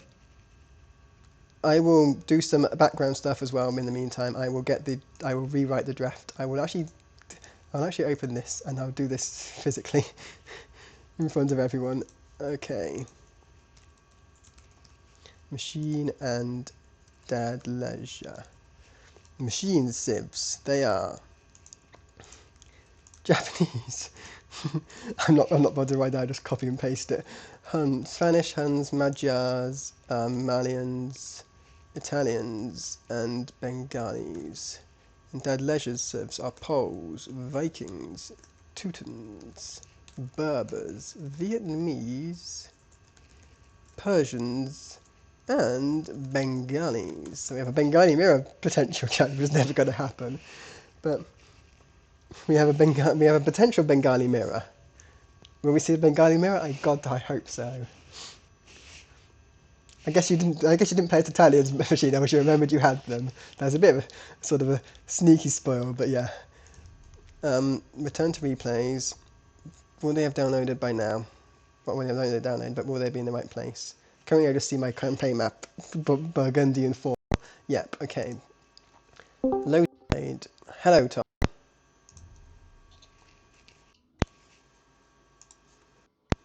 How are you?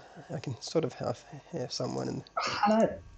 Hello. I can't hear you through Discord yet. Let's make that work. Okay, it could be on my end. My Discord is playing up. There we go. Can you hear me fine? I can now. Can chat hear you? Because I do have my game sound a bit turned down to my actual mic sound, so can chat hear you? If need be, I can turn you up. I can hear myself coming through loud and proud. Oh, good, you can hear yourself. Perfect self-testing. So we have our second game of the day, which is Machine Go Burr versus Dad Leisure, our volunteer Domino's employee, and they are on Discord. So Low Tide is the first match. I guess no one hates it enough to ban that. But we see Japanese, Spanish, Huns, Magyars, Malians, Italians, Bengalis, and Machine Go Burr. So what is your thoughts on that, Tom? Do you like the sound of those? Do you like the sound of some swords? There's obviously some absolutely fantastic civs for Machine, and I know that he plays really, really well. We've already had a game together, and I genuinely think Machine had several opportunities to crush me with his civ selections.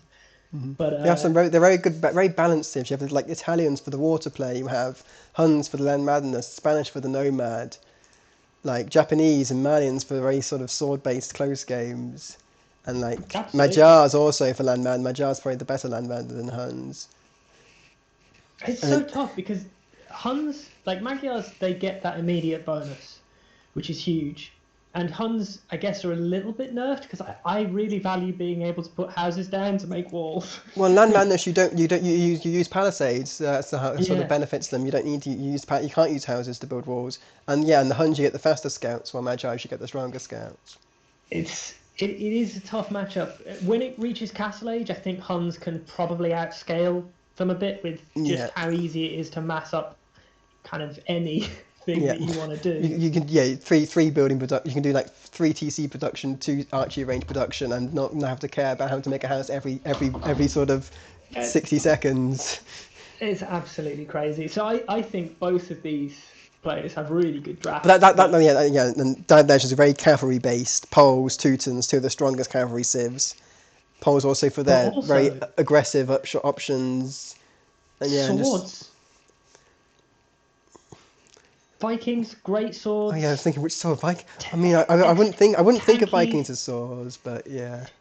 They have some of the best champions in the game, really. Do quite well against archers because of the extra HP, take an extra shot. There's loads of things going on there. Teutons with just how tanky they are.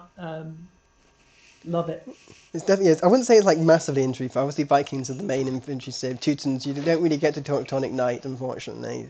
Sad thing, you never really see too many Teutonic Knights, especially in this. It's very aggressive early maps, so you're likely to see mostly thinking about cav play. But yeah, such a good range of civs as well. Vietnamese, Berbers for like archer and cav archer based play, and maybe some nomad play. Persians, such a good potential nomad civ. Bengalis, we both got Bengalis for their. I didn't mean to pick this civ, but if you see some Bengalis out, that might be. I'll always be happy. I would be surprised. Yeah, such a good range. Vikings also very good for just straight archer play. I mean, they've been nerfed out Thumbring, but they do have their straight archer play. I think this is an interesting setup. Game 1, I might on find the low map tide. draft to be I might find the map draft. See if they've gone for a water map as their home. No, they've gone for Hyper Random Light and Land Madness. They're both thinking about open play. I was just thinking because that ledge got Vikings, which has a good water civ. So I was thinking like maybe some water play. Well, let's see. So Predictions. predictions for Gonna civs. Yeah.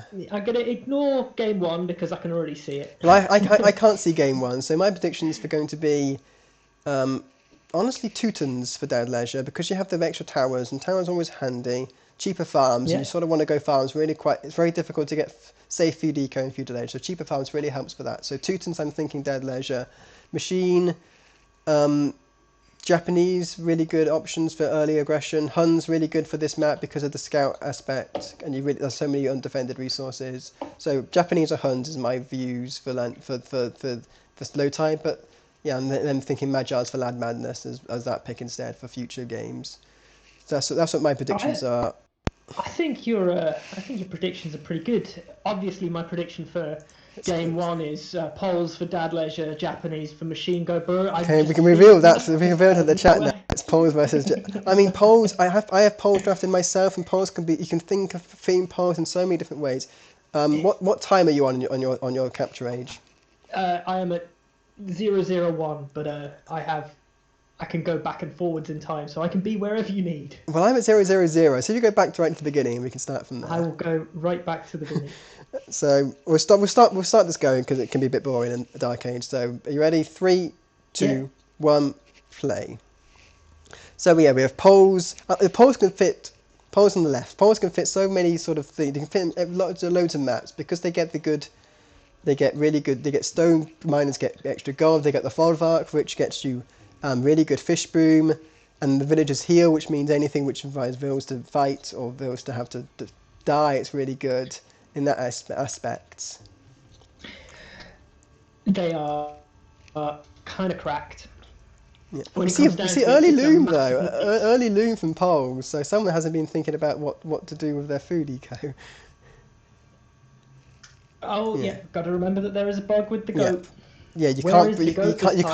can't you can't scout with your goats basically because if they hit a wood pile they become bugged until the wood pile gets destroyed. So you always bring the goats to the TC and then you won't have a problem. The If it- last time I played this, I just started with Yeah, that's a unfortunate. bugged goat. Yeah, obviously there's a chance they spawn with your wood pile, which is very unfortunate, but just don't scout with them. Never scout with Yeah. your goats. I think both players are fine. Obviously, if it would be Reed, we wouldn't see this game. We wouldn't be watching it if there wasn't a problem with it. So Or that they didn't notice. yeah, what are your views on Japanese? Obviously, what are your thoughts on that for Machine Go Burr? Now, I think Japanese is a really good pick for this map. I agree. Because the cav play is really strong. It's one of those situations where I think it's probably more valuable for the Japanese player to go for a dock instead of a mill. I think really? normally I prefer going for the mill instead of the dock because it's so fast. But for the Japanese, going for the dock, you've got the super tanky fishing ships. So even if your opponent goes for fires, it's going to take them so long to force you off food. It effectively guarantees you a food eco for the entirety of feudal age. Yeah, good point. Which I A think is- counterpoint though is that Japanese mills are half price. Japanese docks are not half price. Well, I think it's pretty easy for you to then get Do your both. second mill down because of those wood savings. I do Interesting very point. much rate Yeah. going for a dock. See, I not wouldn't always. actually. I wouldn't. I'd be different opinion. I've said this before, but there aren't many cities which think go docks. I think one of them is Malay because you have the fish trap bonus. I don't think going for a dock is too recommended. Lithuanians are another aspect potential. I just don't think going dock is too. I don't see it much in many low tide games going docks. So the only thing I think is for Malay just to get that safe fish traps later on. They're so strong. But I mean, the other thing is though, the Japanese should have a good matchup against Poles if Japanese is ahead. If Japanese is behind, come early Castle Age, the Poles can spiral this game out much easier than a lot of other civs. Yeah, I've played Poles with Japanese before on ranked, and as Poles, I died to Halbs at the end. I just couldn't find a way to beat past like Halb Samurai sort of comp. Yes. I just eventually dwindled into nothing. I just couldn't find a way of beating it. I just didn't have enough. I didn't go arbs as Poles, which is something the Poles can do. They're perfectly good archers. But in that match, I should have gone that earlier. That probably just beat Japanese. So Poles do have What? archers if need be. They've fully upgraded Arbalest, and apart from the last armor upgrade. So I wouldn't recommend it for low tide. But in general, Poles have that option against Japanese, which may be a bit of a curveball. I would have loved if they'd had humans in their draft. Like the northern section is amazing. With one tiny little bit, you can wall off that entire kind of. Oh yeah, I've seen better. I've seen one of them which had one of the guns I casted had only one entry point to the back. So it'd be amazing if a player actually no, I don't think any player actually realised that in the end. It didn't get that late, but only had one entry point to the entirety of the back. Kind of crazy. And what do we see here? We see Mills and Folvark. Obviously, Folvark's bigger, so you can't actually fit it in as economically as you could a mill, which is a downside for the Poles. It's a bit more like, I have to find. I can't really fit it in anywhere, which will suffer. And you can't really build farms around it either. Way later on that Folwark coming down to start the box turtles compared to Machine Go Burr, who was on relatively early. Yeah. Loom on the way in as well. Idle time is pretty big, 15 seconds to 44. Dad Leisure has been leisurely playing the early part of the game. Dad Leisure had some struggles. When early Loom, which makes life much more difficult for them to go early Loom. It's gonna be a lot more before they even get up to feudal age. And you're right, the Folwark was so late, and they didn't have to build a house. Folwark gives you 5 population space. They didn't actually need to build like one of their houses to do it. They could have built a Folwark instead, and it'd be much cheaper. And here we go. We've got freaking feudal age on the way in, militia on the way in. I'm feeling man-at-armsy play. Yep, seems to be the standard for low tide. Much to my chagrin and much to your delight, I imagine. Man-at-arms are the play. It's so strong. Now, if you've got a civ like maybe the Mongols or something similar, where you can pretty much guarantee that you can pull off like a 17 or 18 pop scouts play, it's definitely worth it because you can arrive with your scouts before man-at-arms come in. So even if you see militia on the field, your scouts can probably kill them before they turn into man-at-arms, so you can deny that straight away. But other than that, that's it. Going stone. Poles get gold off stone, so it's something potentially from towers. I mean, defensive towers probably quite good against man-at-arms if they're not under the tower. So we see the Japanese. They're a bit early. These Japanese militia, aren't they? They're a touch too early. I mean, they could turn around and try and fight this now. I think they should. I mean, you should definitely fight it before they come into man-at-arms. If you recognise in time. Now it got too late. That real got a few too many hits in on them. Yeah. If they saw it in time, they could have been engaged and really cleared that up before man-at-arms came in. Even the fast attacking Japanese. Look at the value on that completely forced off food. We've got 250 in the back. Barracks. Not a barracks, a Folwark on the way down. A safe Folwark, you need to get the farms. Yeah. There's no safe food. The thing is, the man-at-arms, I mean, they should have just stayed the man-at-arms there. There was so many resource denial, you didn't need to run them away. Watchtower? Yep, tower is in. I mean, you need to wall that off quickly.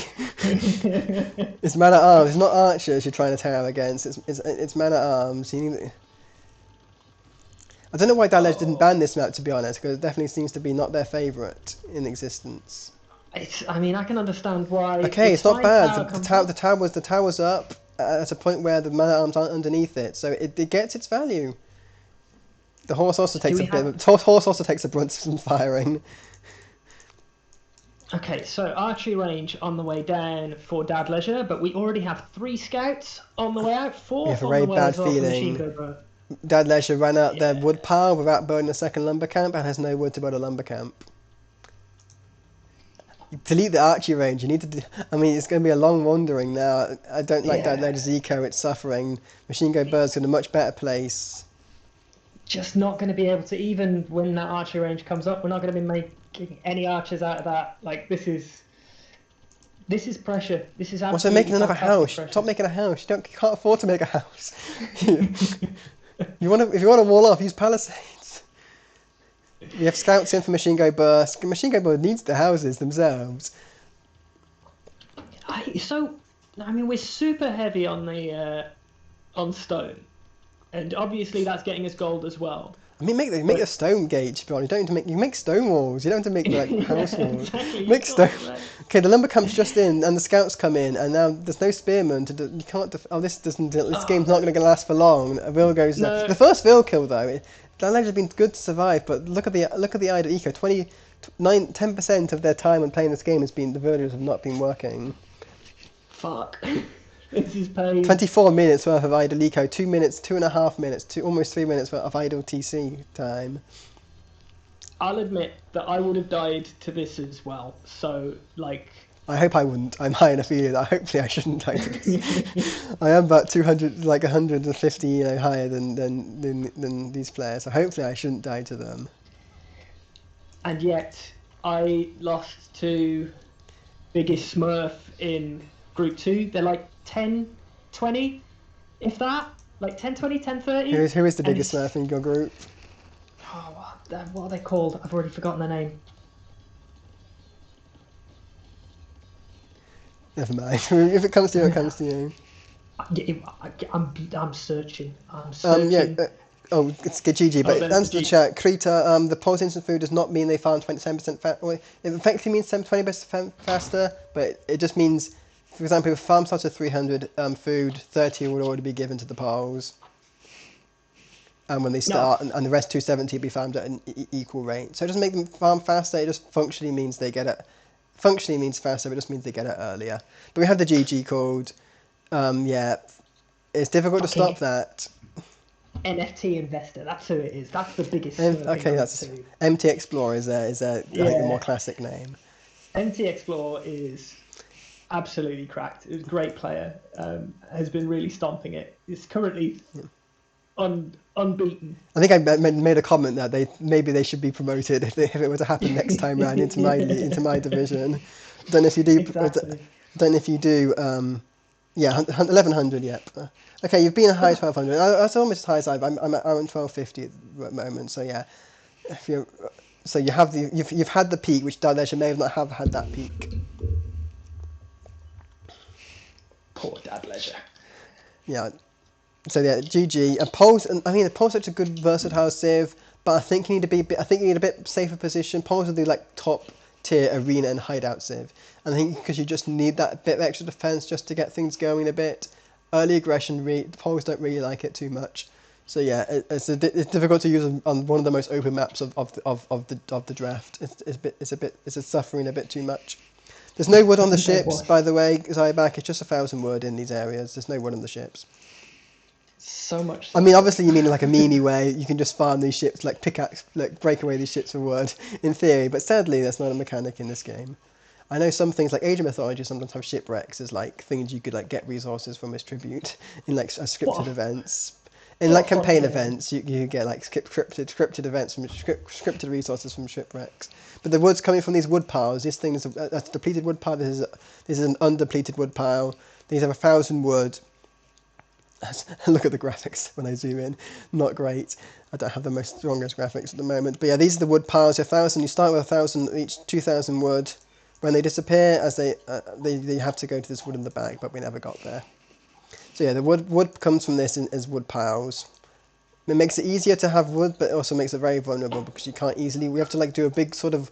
You're making more walls than you have. You have to make an entire circular wall around there, which is very tricky to do.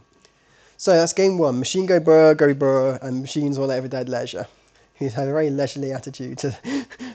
Performers have to go a bit leisurely, to be honest, until feudal age. When you can, if you want to do trush, you can do trush, but until then, poles need to be a bit leisurely standpoint.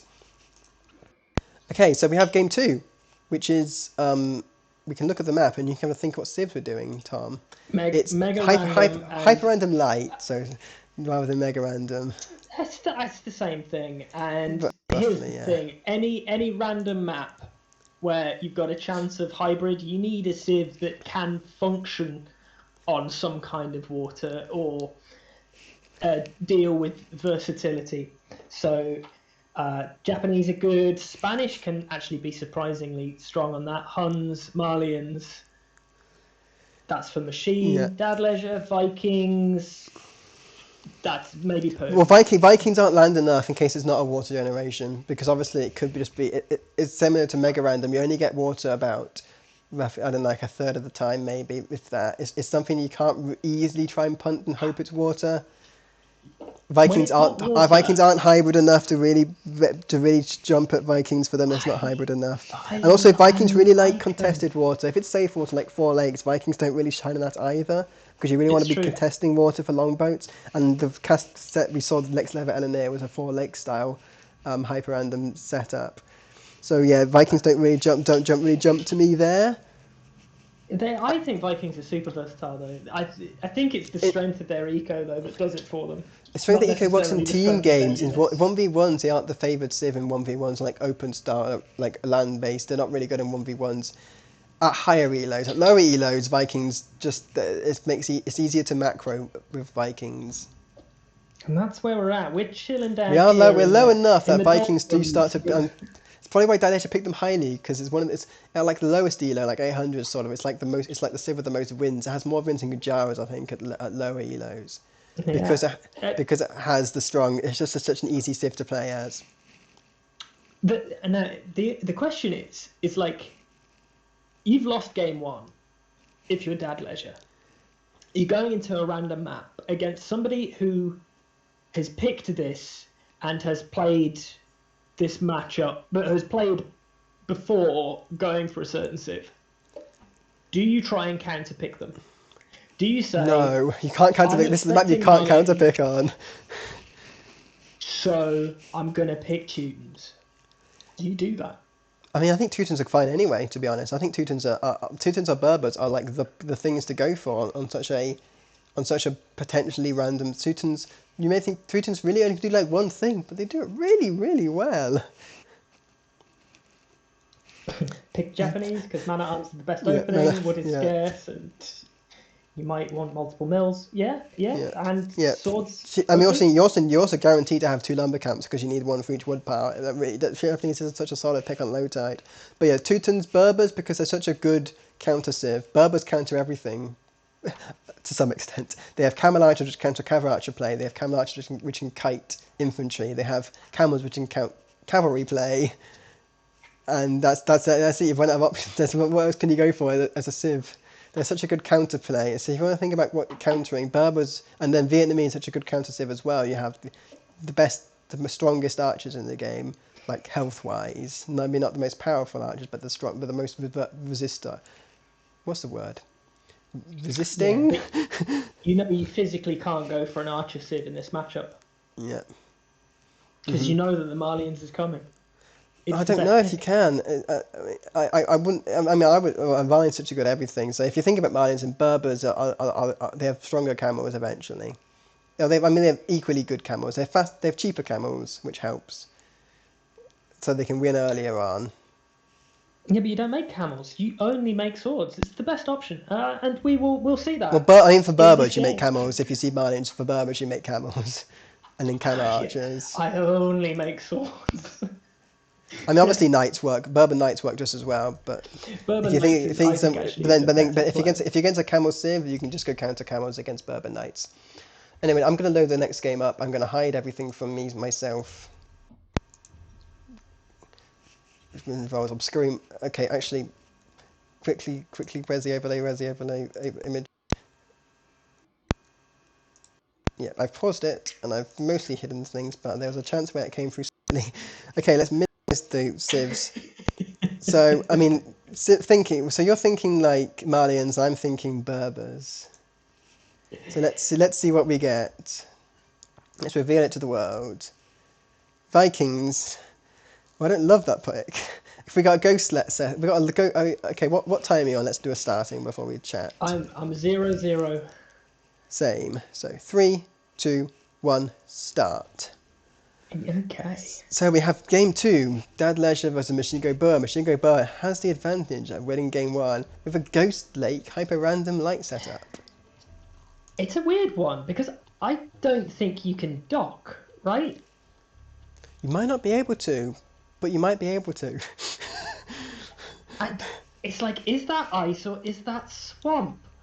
God damn it! There's Someone tell definitely us. the fish is in the swamp, but it's been path lined by ice. But sometimes you can dock ice if it's thin enough. Yeah. If it's like aesthetic ice rather than actual ice. So it's I, interesting.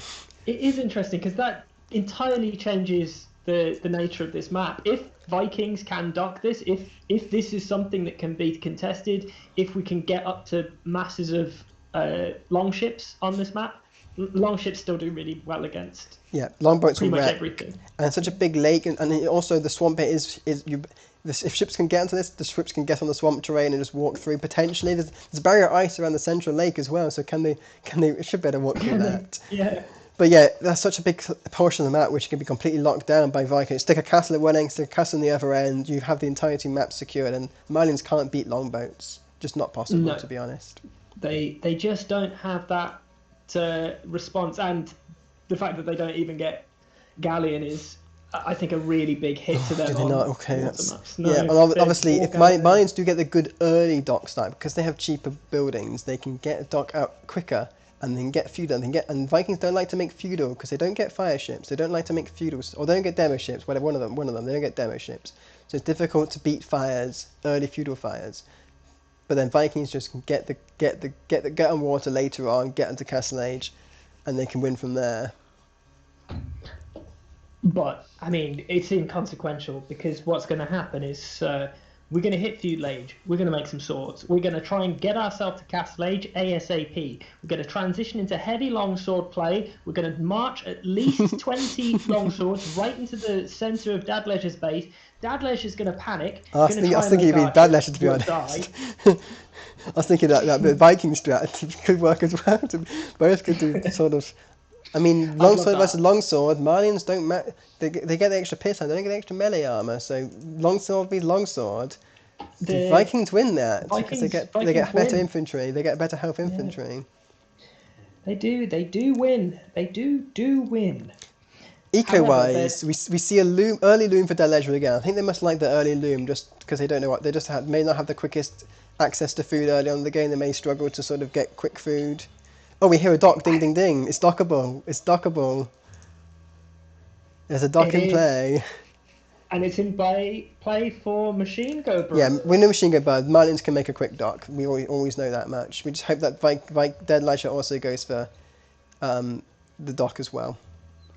God, it's even better though because throwing down the dock on a salmon so the villager can actually just stroll over and get that. It's very Golden Swamp vibes. That is very Golden Swamp vibes using the dock and to get the fish. Okay, I don't like Dad Leisure made a horrible mill. One, because it's horrible because A, it's a mill and not a dock, and B, it's a horrible position. If any is in doubt, mill should be placed next to the resources. Mining camp should be placed with some gap because it's more efficient. I don't know why, but it's just more efficient to have them one gap so you have them in between. Mills is easy to place next to because berries are so. You only have 125 on berries on a forage bush, which means they get eaten up so quickly. It doesn't make a difference if it's far or close. And we are only just now getting the second boar, and instead of taking it to the TC, we're taking it to the mill. I don't dislike that. The mill is there. It's fine. I mean, they had lure. They could afford to walk it continually through. Sorry. But we have both lures being hit by machine gun lure. Very sort of clean opening. 7 on wood, ready for the dock, but no dock yet for Dad Legend. Probably not going to see a dock. We should see a dock. 6 on wood. That's dock play right there. 280 lumberjack. 280 on wood. That's enough for a dock. I am not convinced that we're going to have a dock. Colour me if we drop a mill by this hunt. We are. I think we are dropping a mill by there. But as Dad Legend tried to make a dock, but at least Dad Legend gets his last goat. That's something at least. Oh. Mostly get that last goat. Almost able to get the last goat if they walk to second. So painful. We've got effectively 5 extra vills because of the dock. And feudal age is on the way in early again. Games can be lost by not. Games are usually lost because one of them hasn't docked. It's usually the person who hasn't docked loses. I did that. I did Hyper Island Light in my first set, Gajara versus Mongol, and I docked and they did not, and I won in early Castle Age. It's against someone who is supposed to be one of the strongest in the group, and it's one of the strong. Was supposed to be one of the strongest in the sort of group. I don't love the mining camp as well. I mean, I don't dislike it. I mean, I would love that one from south and get the two and have one tile from the gold, even in between the two, because at the hill Yeah. it looks deceptively close, but then actually there's a hill which makes it further away. We see farms from Vikings. I mean, Viking farms are good. You get free wheelbarrow, but I'm missing out on that dock still. And we're not on the way up. There we go. Now we're Yeah, on the just way on the up. way up. Yeah, missing that dock eco. But Marlians, thinking about it, you can't wall the shallows. Marlians, you can't really go for a fast castle play now because you can't wall the shallows. Or the swamps. I guess it's swamp rather than shallows. You might be able to dock wall. No, you can't. I don't think you can. I don't think you can Wall all dock the the way swamp either. I think you can only dock the land. Unfortunately, there's no way of stopping that. Does Machine Gun Bird? No, Machine Gun Bird expecting a counter dock, gone for one fire ship, had two click, but went for one. Using the fishing ship to scout, has not seen a dock yet, and will never see a dock. Well, I say never, but won't see a dock. I mean, It's so six fishing ship. I know, comfortable. like Zybeck's going like, oh my god, Craigasm, but if you're thinking you might be contested on water, six fishing ships is not the play. Usually, the thing is to usually go four when there's potential contested water, because you don't want to accidentally overcommit and then die, lose them all. So four until you know it's safe, then you go more. And I think at this point, Machine Gun Boy is able to go more because it feels safe. I think you also feel relatively safe when you get up first, and so are able to churn out a fire galley up Yeah. against the Vikings. You know that you're not going to be facing a fire galley. Yeah, Oh, true. dock is on the way, but it's coming in the middle, so you can build there as well. Wow. Oh yeah, I couldn't see it. Mainly I thought that. Yeah, four fishing ships, six fishing ships actually delays your uptime. That's why people don't usually go for it too early, because it delays your uptime. But at this point, Machine Gun Bird's gone up earlier anyway. So yeah, going up that early does. Yeah, going six fishing ship does delay your uptime, but now yeah, it's fine. And you probably should make more fish ships, because they hadn't seen the dock yet, and that fire ship's not actually seen that dock. It just walks right past it. Machine Gun Bird doesn't realise you can dock the inner deep lake. That's genius tactic. That is. Unfortunately, like the hunt got taken. That Ville's going to die. Oh, that. Has he seen the Ville? He hasn't seen the Ville. May have seen the Ville, but Just still hasn't seen the dock. He's just wandering around the outskirts. That fishing ship, four fishing ships, also trying to scout the entirety of the pond and just missing the dock. It's not going to come back and scout it because it has technically already scouted that area. more fire galleys. And so we've gone market stable. 13 on food as well for Machine Gun Burst, so it shouldn't be super duper far off from being able Sold to a clip stone. I don't like that. I don't think you need to. You're in such a clear position military wise. That you made scouts, which hurts your food income, but then selling stone to like hurt your future boom. Second dock as well. Have they seen this first dock? I haven't even seen the first dock yet. I'm going for a second dock already. That is, I guess you want to refish, like relocate the fish potentially. But yeah, it's a bit brave. Scouts find the gold. We see a galley from that leisure. I don't like that because you see so many fire ships. I think counter fire. Either demos or fire. Whichever one you get make that instead. They get no fire ships for Vikings. Yeah, so demo ships is the cause. Make demo ship. I know lower elo players don't like to make lower elo don't like to make demo ships because it's like a waste of resources. You would think, but yeah, don't want to make galleons because they'll just die to this many fires. You've seen 3 fires. 3 fires are attacking your house. You know that's good. That's not enough. I think you can probably still micro it down if you get 6 galleys together. You can micro down 4 fires. If you're good, yeah, and I don't think either of these players are good enough to APM. These fire ships definitely the safer play, which is why Vikings sort of aren't the best low elo pick on water because they don't need that. You need that longboat micro, but once you get that, it's easy. If it's uncontested longboats, then like longboats go burr. Wow, that one spear killed all 3 scouts. Nice. They were very weak scouts. They were. I think. I don't know how those scouts died. So I think may have died. No, I don't know how they died. I think died to TC. I think at one point. I think they died to TC fire, which means they were weaker, and the sphere just went poke, poke, poke, and they all died.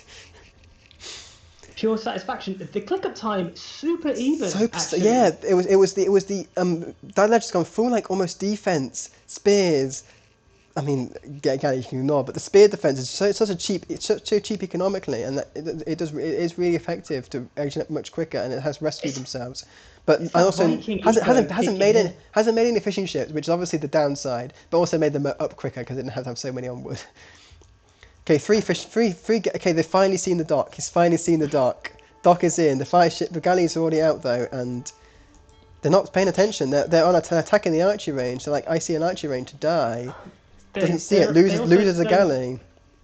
They don't have fletching, so No, that's sad. They don't have fletching, which means their range has suffered. Fire ships. It's harder. It's harder just to range kite, them. and also it's harder to kite without fletching because you don't have the extra range. You only have 6 range, and also you don't have the damage output, so it makes it doubly harder to kite. Okay, machine gun bow also going galleys. How do you feel on this with fletching though, which is good, but how do you feel like galley play in general against Vikings? I think I prefer. That's the key. galley. Well, Yeah, because they died to longboats. That's the thing. They just died to longboats. That's the I main think thing. the longboats. So if it was fast fires, like absolutely, you've gotta hold on for fast fires. But war galleys still trade okay. Do Marlins get fast fire? Yes, they do get fast fire. Okay, they don't get Yeah, galleon though. So that's the thing. They don't it's get only galleon. So galleon. why invest into galley? Why invest into galley and then going for war galley fast fire, war galley fire ship and demolition ship upgrade, which is what the For technical name pure is. intimidation. I mean, I know they still call it the catchphrase still calls it war galley, but Age of Empires will now call it a war galley demolition ship and fast fire. No, just fire. Sorry. Okay, we have a longboat in queue, double dock, making double longboats. I'd like this and this is now looking better for Dad Leisure. No fishing ships yet, but no fishing ships for long for Machine Go Boer if longboats go Boer. Yeah, 10 fishing ships. All of his will be food eco is gone. fishing ships for now. He's only just started making farms, and Vikings are making nice wheelbarrow farms, handcart farms. Sorry, handcarts come in because it's Castle Age. Longboats, those galleys are melting. Those war galleys are melting. Get careening. Someone get careening. That's going to be an important tech. Look at how they shred. They're shredding. Brrr. Yeah, I didn't know that either. Machine Gun Bow.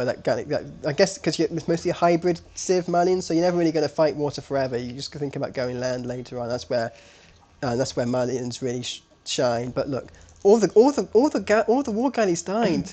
Machine Gun Bow targeted the war galleys. All the longboats are still alive, making 6 more galleys, like war galleys. And now the fish die. The fish gets absolutely destroyed. Machine Gun Bow is getting late to farms, way too late for farms, but obviously didn't expect to lose all their ships immediately. Thought they had water very much secured, and no, they do not have water secured. It's looking so much better. Yeah, so much better. The eco's getting the second TC. Only Machine Gun Bow just making the second TC. The Vikings had it for a while. Gonna get those vills pumping. The idle TC time's racking up for Machine Gun Bow now. Haven't got the food eco to support 1 TC, let alone 2. Look how far these fishing have to travel. They're not getting food. May say 8 food villagers. Well, food eco. They're not. Those fishing ships are not making any food. It's just those 4 sad-looking farms. And at the back of this, like, we're Vikings. We got farms for days, and we got freaking handcart in already because we're the fucking Vikings. We see careening though. Careening does come from aliens. What good of that would do, I do not know. Fletching's in, no bodkin yet, but can I just afford bodkin now? And, yep, bodkin's coming now. This must be something. Dad Leisure be like thanking the gods that it was a water generation map, thanking the gods, because otherwise you don't know what to do. But we see some knights, we see some land. When you lose water, go land. That's the mantra of Age of Empires. These spears I mean, they'll do some damage, but yeah, they won't last forever. And Dead Leisure will have to make a few more, but TC is going to do some damage. They're trying to get that spear. I mean, I'd like to see that with Garrison just to get some extra help. But the next spear comes out, that knight's weak. Longboats are wrecking the docks, and those guys are going to have to pop out at some point soon. I think that this is probably not super far off Machine calling it. Yeah, and also there's no bodkin out, so these longboats have better range than the war galleys. Now the war galleys all pop out, mostly all pop out, and I think there are a lot of war galleys around. There's 14, but they can just get kited. Yeah, the longships are supposed to be faster. The longships shouldn't lose this fight, but there is absolutely But no micro there's the whatsoever. surround on the back as well. To unlock the reinforcements at the back. I mean, the longboats are doing well. The Karelians are really helping. The Bodkin's not doing as They're much damage. so close on HP though, like super close. The reinforcements are doing a lot of work. Yeah, Oh, microed at the wrong it's time. enough, and this is very expensive. Look how little wood Machine Gun Boa has. It can't keep pumping out these docks. Well, Dead Leisure has all the gold and wood in the world, and also TC and stone and wood and stone that ends up being. So there is a clear up though. The longboats do get cleared, but I don't think it can't be sustained. Third, fourth dock on the way down as well. I don't like those to be. I mean, I think they should have come earlier, unfortunately, because if I feel like Machine Gun Boat is distracted by this dock, but I feel like it's not. No more longboats were created though. Why make the docks if you aren't making longboats anyway? I think that is a mistake. Not keeping them producing. But we do see more land play, bloodlines, some knights. Not that it's a bit forward stable, could be a bit evil, but I think Jalen's got such a good lockdown base at this point. Are we just playing a game of swinging back and forth? We do have Wheelbarrow in there, so the eco is getting a little closer, 53 to 54 vils a piece, really. Yeah. But look at Machine Gun Boat's base. It's so difficult to find space to live in. It's such a good woodlight, and it's not being reseeded. There's no new lumber camp as well, so it's such a good fermented woodlight. But it's difficult to find room to expand. I don't think I've seen I haven't seen in the north. I haven't seen it's quite good. It's quite easy to expand in the north, to be honest. I haven't seen that gold in the north. He really needs this left hand side. Yeah. Like TC on that gold with a castle. But also the top of the map as well is TC and the gold and the stone. There's stone in the back. But we see the longboats re-engage and re-emerge. That's enough longboats to clear that now. Even with Karenin and Bodkin in, I think that should be enough to counter clear. More longboats in the way, but you can't afford any more galleons. Once these docks produce, I don't think you can afford it anymore. Even with this many on wood, with farms as well in production. It's messy. But we see knights in the south as well. They're attacking. Things are happening. Neither player is really focusing on especially in small masses. You kind of want to be clicking on individual ships and not having the damage spread out. We see the knight killing the longboat as well. That's actually not a bad strat, using land military to kill the units. Obviously, it's not going to work because longboats outspeed knights, so it's not the perfect strategy in the world, but it works. Do camels still have bonus damage against boats? I think it's the other way around, unfortunately. Spears used to. I think a lot of things do have bonus damage against boats. Boats used to be the camels of the sea. Well, I think camels used to. Camels used to be the boats of the land. Ships of the desert. Ships of the desert, yeah, indeed. Okay, castle on the way down for Dad Leisure. Yeah, that's not a bad castle. I mean, I would like to actually probably. I mean, it's difficult because of the hills, but I would like to maybe to be where all those knights are and just really clear that pressure. Okay, we see a fourth dock by Machine Gun Boat, but he can't sustain it, so I'm not sure what he's doing with it. Berserk's coming out. I mean, yeah, Berserks are a good unit. I definitely think Chieftains should come out first because that would do so much against these horses. We can market abuse our way up, and it kind of looks like that's the plan for Dad Leisure. Market is on the way down. We do have loads of gold in the bank and some stone that we can ironically sell as well. You're against Malians and you're the one with gold. Yeah. Yeah, definitely would like to see pikemen come in. Definitely want to see chieftains. That would be such a good tech, extra melee, that extra damage against cavalry, because the dock goes down to knights, which is very hurtful. We are for sure. You need to use infantry. Oh, let's go! I think it's going to be defensive infantry. I don't think it's going to be champions. I think it's going to be berserk pike or berserk hound or whatever. I think it's I don't think they get hound, unfortunately. I think it's going to be berserk pike. Just pike, but your champions and your pike needs to come in. Spearmen are so weak though. It's so good. Spearmen are so weak. We need to get the pike upgrade. They're so strong pikes compared to spearmen. They need to get that upgrade. It's more important than imp, to be honest. I mean, the longboats aren't doing the dock. The pressure on the dock. I think you need a forward castle now to protect your dock spawns from the knights, because you don't have any longboats, and now the galleons are killing all your berserks. And this is not a situation where this is so weird, right? Like the longboats lost the water, so now infantry is fighting the boats. Infantry doing, admittedly, really rather well because look at the extra damage from those spears. Spears counter boats. I think it's the berserks with 12 attack, to be honest, Tom. I think it's the berserks with 12 for 13 attack are doing the damage. But yeah, look, yeah, I think Machine Gun Bill was busy making houses. They got housed and just didn't pay attention to the galleys. What's the bonus damage on spears? We see supplies. But for what? Berserks counter champions really well because of the damage output. And the regenerative HP that Berserk's even more when Berserker Gang comes in. I don't know why supplies are in. Do you know what supplies are in? You're the infantry expert. Would you recommend Malian supplies here against Berserks? If you're planning on going for any champion mass. I mean, obviously when champions come in, but do you think champion mass is the right play here? Do you think you're going to survive that long to be able to go champion mass? I mean, I don't think it's a great play, because you are unlikely to have a better eco than the Vikings, and so they are going to be able to outmass you in infantry. However, I don't think he necessarily has a worse eco now. It's got the Vil lead. It's definitely got the Vil lead. So we've sort of missed that. We see Vils coming forward though. We see a potential castle drop, right? Aggressive castle.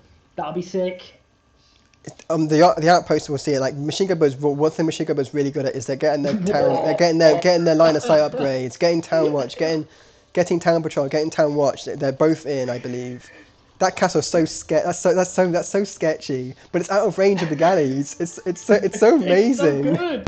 It's out of range of the TC. It's out of range of and the TC obviously can't do anything. Look, all these Vils dying, and it's just out of range of the galley. That poor galley. Let me in. It's like that was such a well. That's the imp TC as well. To be honest, if that TC goes down, that'd be hella nice. There's enough units there to take that down. 10 look at that Leisure's base. The knights have come in for a raid. They've eventually broken in. I don't think it's going to do much. The TC is garrisoned. There's a castle. I don't think it's going to do too much damage. That castle's going to go up for Dad Leisure. Dad Leisure has done so much more damage. If Dad Leisure knew, 32 to 6 eco KD. If Dad Leisure knew, I mean, 10 of those are fishing ships. Remember, 10 of those are fishing ships. That's still 20. Still a hell of a lot. Oh, if Dad Legend knew that was the undefended imp TC, if Dad Legend knew that would have gone down. What do we see? We saw elite longboat, I believe. No, we saw we saw something. Can't remember what we saw when we got to imp. Is elite berserk in? I remember. It's got to be elite berserk. Yeah, it's elite. But no, elite berserk is not in. It's still normal berserk. What? Still regular longboats as well. Okay, what did Leisure do? Why did Leisure go to imp? We always think like, why did you go to imp? And the answer is one trebuchet. There's no imp upgrades. There's no bracer. There's no infantry armor. There's no blast furnace. There's no like whatever the last wood tech is. There's no reason why Dead Leisure's gone to imp. And Dead Leisure's also got a lot of idle Vils. Those night rates are being put up, but hasn't gone back home yet to ungarrison them. But we see infantry winning, but not the side of Malians. How do you feel? Absolutely fine. I'm so down for somebody beating the Malians with infantry. Also, the barracks are so isolated from the... There's two barracks on the left which are really under pressure from the castle, and there's the barracks on the right, which they're not connected. Like, there's just like a massive split straight through Machine Gun Bow's base. Do you know what beats Vikings? Massive arbs. Do you know what? You're right. Malian arms they don't get bracer arms. It's the wrong point for arms. Crossbow would do well, but because you can't get bracer arms, it doesn't work. And on this water map, longboats beat arbs. Longboats beat arbs, absolutely. So yeah, I think this massive split. I mean, I think Malians need to go gunpowder. I don't think they get hand cannon, but they do get cannon. Yeah. Actually, they might get hand cannon, to be honest. They get hand cannon, yeah, they get hand cannon, cannon gun, and gunpowder is the answer. what archery ranges and what gold. What gold, to be honest, you can't afford anything. You can't afford anything at the No, moment. the only thing that you can afford is to call your ass a Yeah, GG Malians are the ones who because never run out of gold, and they've run out of gold. Dad Leisure has come in swinging. What a guy! It's great we see a What a game 3 as guy well. going After for the game 1, berth. there was such a stomping on low tide. After game 1, it's so good we get to see a game 3. However, Dad Leisure is making some archery ranges. I don't. I'm not sure why. I mean, they get better. Do we get archery range? I mean, the brace is probably for the longboats. I don't see any archery range. I never see one there. Sorry, in the Ford. I mean, it works. I mean, not making any units. I think make more berserks before you start making anything else. To be honest, we see 200 swordsmen. Not quite champion yet. Definitely cannot afford champion. He's But not the going to be able to longboats. afford much. His eco is in absolute shambles. We're just trying to hammer, like, we're trying to get down a castle ASAP. So I'm trying to look for university. There's no university. There's no chemistry. So I like to see cannon galleons for Vikings. I'm pretty sure they get cannon. They must get cannon galleons. They're a naval ship. I would like to see cannon galleons. That really add some pressure. For the machine grabber has the worst starting position, and really annihilate that. This castle. Look at the it's like Dead Leisure's but in reverse. But the thing is, yeah, Dead Leisure can see that. Although Dead Leisure hasn't seen it, Berserks have no line of sight. It hadn't seen that castle go up. If he had, that Treb could have been there like a rocket. And yet, what does this castle do? Protect some stone? Doesn't protect anything else. We can still beeline into the military and eco of machine. Yeah, I don't see. I mean, it was probably the place for it because where else could you build one? To be honest, there isn't really many places you can. I guess in front of the gold, but that's so forward, and the longboats are there, and longboats can see that. Is so confident that they haven't made a bill in maybe 15. They have now. They're getting. Dad Leisure hasn't made any either. Now Dad Leisure's making some. They're both making bills. You made Dad Leisure, yeah. Dad Leisure did like 65 pop all in, 65 bill pop all in. Or even repairing the tread. That's such a like a high thing to do. Or it's to repair your tread with your bill. It's something that I always forget to do. To be honest, a lot of the time, is to keep repairing. The gold's been taken. There's no gold. There's no what gold does Malians have access to? The one in the far left of the TC. The one in the front's been denied by longboats. I'm kind of speechless. Like, obviously, you try and play this out as much as you can, but now that Dad Leisure's started to build up his eco again at home, hopefully he's fixed some idols. Hopefully he's gonna fix some. You know what would be great? Fishing ships. Fishing ships would be great. To be honest, you haven't made a fishing ship in the entire game. I think that's the perfect opportunity just to milk it. You can just have to make more farms. Don't make any more farms. Just go for fishing ships. I don't understand Arbalest for Vikings right here. I don't. Yeah, you got the siege. You got the infantry. I mean, it's a good unit.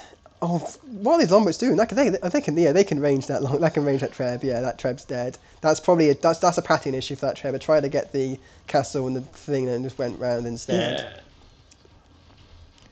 Okay, we see infantry armor 3 for just come in from aliens. And the Alps won't do a lot of damage to those infantry, but the berserks will. Look at that. They're still not elite Plus though. There's still no berserk plus again. 7 pierce armor on those two-handed swordsmen. Yeah, but only plus 3 60 melee HP. armor. Well, plus 4, yeah, plus 3 over 4. So yeah, these berserks will kill. The berserks would not elite berserk, but they will kill.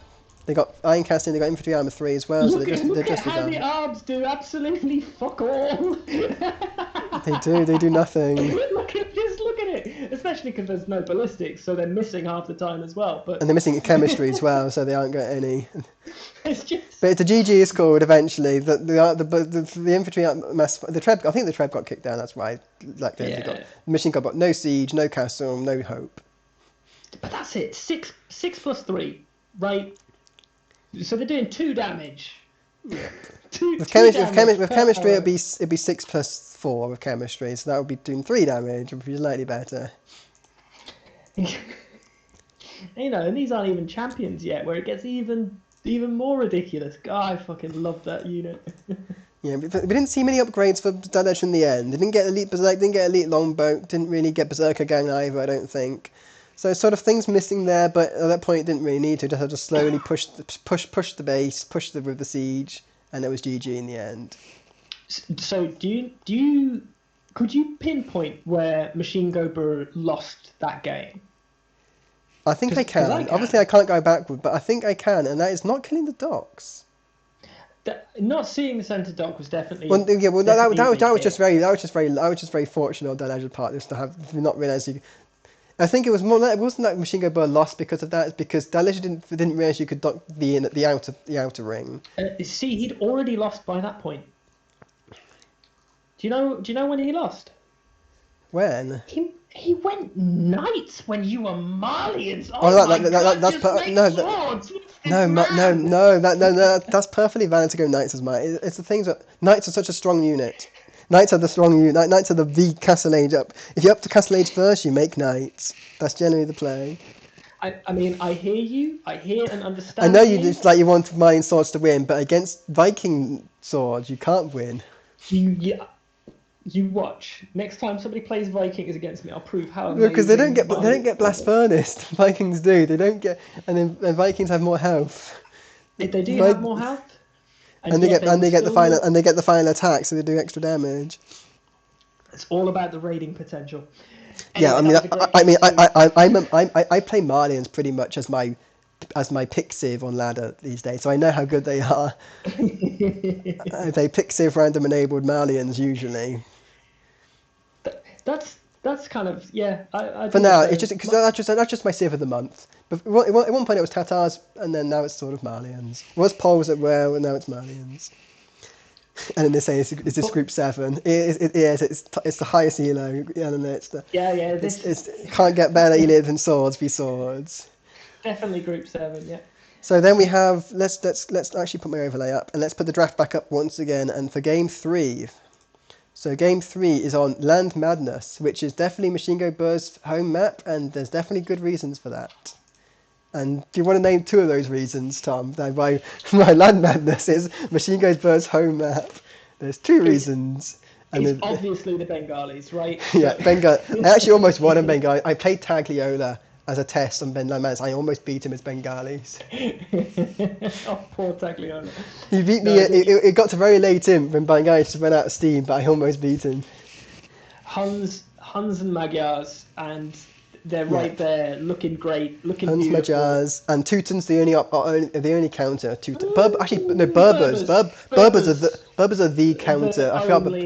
There's 3 good counter civs on the Manus. They're Berbers, Hindustanis, and Gujaras. And Berbers are the original ones.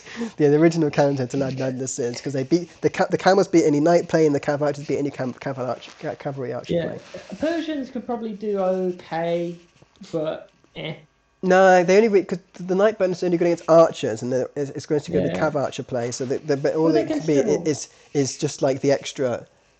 Persian cav archer is pretty fucking sick, right? Yeah, but no, the Persians you only really go for is because the Mamluk play against against cavalry, but the cav archers don't do great against cav archers themselves. Teutons obviously if you want to go for like really good cavalry play, then Teutons you go for that for the extra melee armor to beat any camels or any knights. Teuton knights beat Magyar knights, beat Hun knights.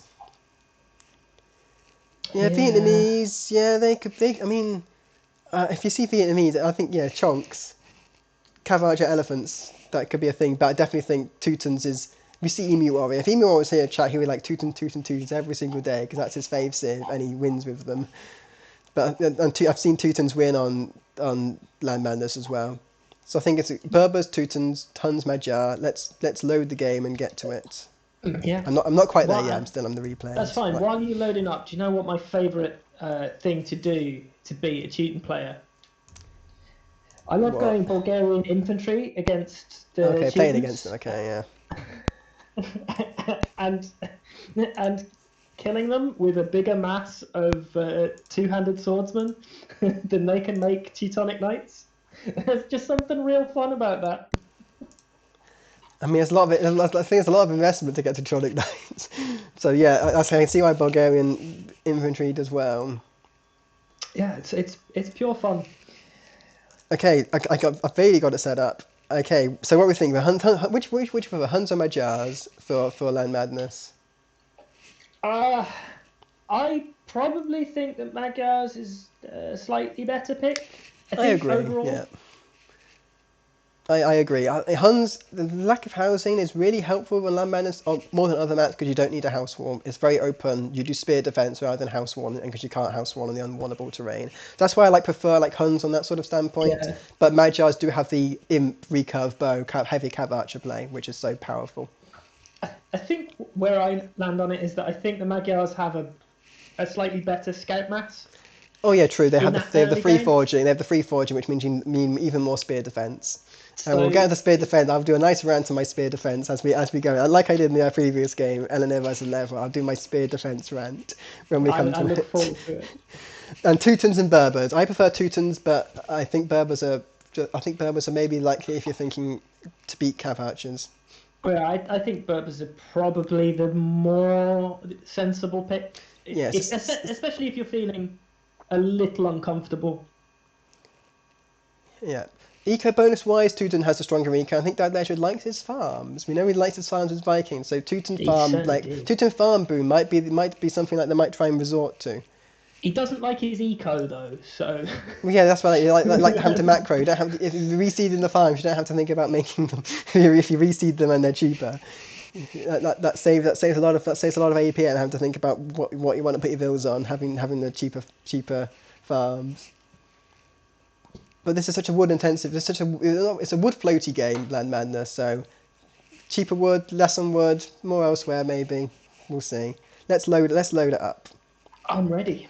I I'm revealed here. the image. Reveal the image. Berber Huns. Berber Huns. Berber Huns. I'm at 001. Unfortunately, I didn't pause I'm it at earlier. 001. That's fine. Okay, 3, 2, 1. Let's play. So yeah, Land Madness. The seventh time I've casted Land Madness. Every single set I've casted Land Madness in. But we have Dad Leisure, Machine Go Burr. Game 3 of a best of 3. Last of their Swiss. The last Swiss match to be played because of scheduling difficulties. And we see Dad Leisure's classic early loom. I mean, I don't love so it. strange. It's such an uneco thing because obviously you want vills out because the more vills you have, the fewer vills you have, the more the extra vills does. You increase your eco by 25% with your first vill you create. You increase your eco gathering rate by 25%. I understand it's a very early thing. You're like, oh my god, I'm not very good at my early food, so how do I do it? But you start with berry bushes. You can just put them on the berries. I think that I just kind of feel like if you go for loom, when you inevitably fuck up your early eco and haven't made a house or something, it means that you are guaranteed idle time. I think that's why I don't like it, because I mean, maybe I Dad know Ledger is a goth main or a Chinese main or a Mayan main and always goes for the early loom. Are they a Chinese main? And instinctively just go turn one loom, touch the first second loom. But yeah, in this map we start with berry bushes. There's no point to have to go. We start with berry, but no point to have to go loom. You've got safe food to start with. This map gives you safe food to start because you start with one less boar. Deers, you have to actually push deer on this map. Will we see deer pushing? Not sure. I feel like Machine Gun Bow might push deer, but will we see that both of them push deer, or will they mill the deers? So let's look at map generations. How are you feeling? Who do you think strikes at you as the better map generation in this map? Well, to be honest, Dad Leisure's kind of in this top corner. There's only really two areas of attack that his opponent can come from, really. Yeah, the bottom and to the right where those berries are. To the top left is too far walking. It's so he's actually relatively safe, and then you've got this kind of extra element of there's the gaps there. He's got such a huge wood line to the left that if he plonks his first lumber camp in the middle of that'll eat out such a huge area that it'll mean in Castle Age he's going to have safe wood forever. Yeah, the back wood line is so nice. The wood line is actually really nice if you eventually you get in that corner. And also the safe gold, the 4 tile gold is at the back. Forward berries, but that sort of sacrifices must be made. Especially because he can push that hunting. I don't expect to see that as well because No, he's already gone that's forward. He's not pushing. Machine Gun that's Bow is pushing, definitely so that's something. that doesn't surprise me. Machine Gun Burr's a Smurf. Smurf go Burr. Machine Gun Bow, do I look like a deer pusher? Let's see. Do you look like a deer pusher, Machine Gun Bow? Let's zoom in and find out. I wonder why. But yeah, Dunledge's already got TCI at a time, so already 2 vills behind, effectively, because of Loom. How about Machine Gun Buzz? Forward gold, don't like that. Very annoying. I was also on a hill, so you can't even TC that later on easily. I guess you could do to the front, but Yeah, it's Machine not, Gun it's not Burr's map great. is I mean, the wood line, you say that, tragic. you see that Dunledge's got 2 places to come in? Machine Gun Buzz only got 1, the front. The left side's also a bit too far to walk, a bit too zigzaggy to take. Potentially, It is true. It is only 2 areas, but it just feels so open, right? the wood line Like, is yeah, I mean, yeah, if the wood line was to the right, to the left more, the barrier to the right, that'd be really good to actually do like a full wall and just go from, yeah, just do, because full walls are, it could be a thing if you have the right, if you can go around wood lines, and you could do like a really good full wall. You never see full walls on this map, but it's just the gold. It's purely the gold for yeah, me. So what I want to see from Machine is obviously him keep because he's going so heavy on food. I want to see a really big mass of scouts. I want a huge amount of scout pressure well, it's hitting his interesting. The opponent. berries weren't taken. It was the 4 patch of deer in the back which were taken first. Like I don't dislike that, but it means I don't hate you've it. already, Machine Gun Buzz already gone loom, and if you want berries, you would have enough. You'd have enough food to click up because you have 5 vills on deer, which takes time. You have to manually give your food back. You have enough Yeah, food. Any point now, you have 20. Each of us are 20 on food. You have enough that pretty much you could start like force collecting. But early on loom means it's a very late uptime for Machine Gun Burr. yeah. I mean, he's Almost already got enough. 22 bills, and Yeah. like he 22 really up, should have been 22 up up at. Hearn is, yeah, it's going to give Dalesha time to breathe. Dalesha is pushing, actually pushing the deer, not the best pusher in the world, but pushing deer. Oh, It's a that bit of a, Legend it's a is bit of so a cute. walk. He's so cute.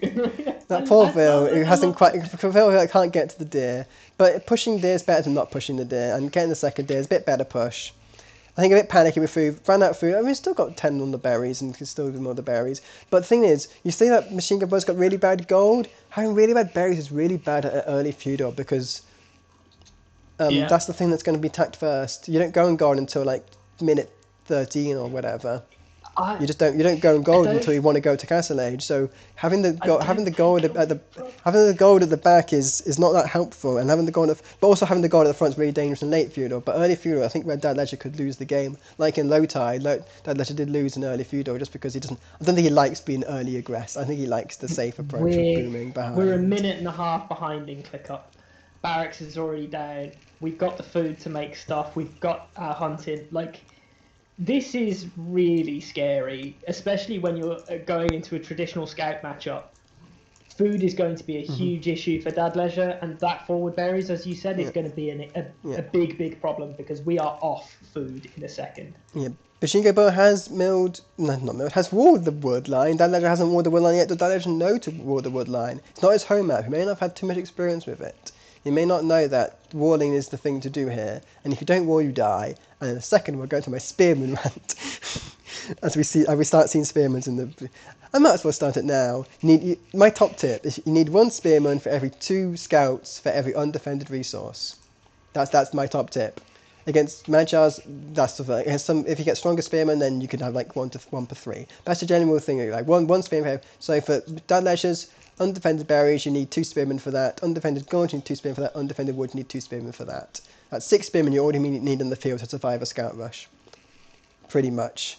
Machine Gun Burr, undefended berries, undefended gold, and 1 undefended wood line. They've built a second one, which is undefended. So they also need 2. They also need 6 spearmen to defend all that. So that's what they'll need. And no one's making spears. Actually, no, sorry, Machine Gun Burr made a spear. But we're spreading out the scouts for. Maybe Machine didn't realise that Dad Leisure has only just landed in feudal age. It's like he's looking for a scout rush that he's never going Has to he come. found him? Has he actually found him? He walked right past. He may have not actually seen him. we saw him see him, but he may not have been looking at the map at that time, and there's no indication there's any buildings there. If you look at Machine Gun Bo's scouting, and look at in the front on the stream, there's no reason. There's no, he doesn't see him. He doesn't. There's no indication he knows where he is. If he had his eyes at top, if he had the eyes in the back of his head, he would have found. And now Dan Ledger's on the bit of a prowl. He's got to see the full tile. But he didn't. Yeah, true. Yeah, you must know that you start with 4, everything else is 3. Okay, now we've seen it. Now we've seen it, but only with 1 scout. You didn't bring the entire mass, and now 5 scouts are coming. That's dangerous. Dan Ledger's got 4 spears. It's looking like a nice spear number, to be honest. I mean, not on the berries though. Unfortunately, he had to run away with the berries, but there wasn't really much left on that. There's only 40. Yeah, exactly 45. Those barracks villages, there's blacksmith villages, but unfortunately the wrong side of the building. But the spearmen come and save. Will the spearmen? They're on aggressive stance. No. Always put spearmen on a defensive stance in this map because they start to run out of position if you're not careful. Defensive, walk them back, and then keep them defensive. I mean, I don't. It's great that Dan Ledger put the. It's a great engagement. Great engagement. Got a scout death, but now all the spears are out of position. All 3 of them out of position, or 3 of the 4 out of position. I don't know where the 4th is. I've no idea where the 4th is actually. Farming.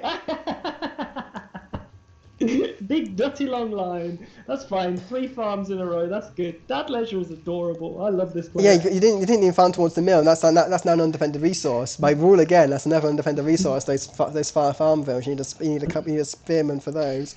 These spearmen. Where's the 4th spearman? I just want to know where that is. To be honest. There's one. It's by the berries. Yeah, it's by the mill. Okay, but Machine Gun Bo could have dived that wood line and didn't. So Dad Leisure got lucky. Very lucky there. Hasn't made any scouts in return. You don't need to be honest. I think. With the amount of farms that he's managed to get down, and the gold safe as well. The gold hasn't been raided. I think he's able to go to Castle Age quite comfortably. Yeah. He needs to make a few more spears because the scouts could come down for a second salvo. That is mad. I'm not. You should see my game when I played on console. I just did spear. I was Gajara, so I did spear defense, and that's all I needed to do. I'm spear defense into Castle Age. I aged up like 3 minutes before him. It's something that really works. 16 farms by. And the Berber farms as well. That's free. Effectively a free wheelbarrow because just by your build speed. It's not 16 farms. It's 18 farms. It's 19 now. It's 20. It's going to be 20. By minute 17, like minute 18. That's needs more spears though. Mental. The scouts are coming back. You can see that your scout's being changed. You need to put your spears in position, and he hasn't yet. The thing is, Machine Gun Bo eco's all out of balance. No, that ledge's got such a nice eco balance. Able to click up now. Bit of idle time. A hell of a lot of idle time. I haven't noticed. It's got 4 minutes of idle time, which is very unfortunate. Could have been pumping at this point. However, I like Machine Gun Bo clicks up. Machine Gun Bo had to buy 3 lots of food, which is a lot of market abuse, which Dad Ledger didn't need to. Sadly, Dad Ledger's 2 more spears. I love that. I love the 2 more spears. I love the 2. I love. That's exactly the right number you need, to be honest. And Machine Gun Bo is too scared to engage. You know how we said that's 20 farms, right? Yep. That's 20 no horse collar farms. I mean, true. Like that's. Yeah, it's a lot. But look at the wood. You're floating so much wood in this game. That doesn't make a difference. You have so many lumberjacks on this game usually because you wall out your lumberjack. But they don't need to be heavy plough farms, to be honest. That's the deadville in the archery range. So that's sad. I don't think you don't need an archery range as barbers. You can just go full cap stable. Yeah, that 1 spear is not enough. You need 2 spears there, unfortunately. Vil die. I think that was a weak Vil. Spearman come into first eco kill of the game though. An archery range built Vil. Really impressive. I mean, the score difference is not indicative of actual position. It's indicative of the idle TC time, to be honest. It is. Fuck me. That is. No, it's idle. I think that score time is probably 75% exploration. Yeah. Look how much Machine Gun Bo explored the whole map because he couldn't find him. Now this is the thing about not walling in number counts, but I think the spears are in position. All these scouts will go down right before Castle Age. Even the Vils fight. No Vils died. That's excellent defense by Dead Leisure. No Vils died.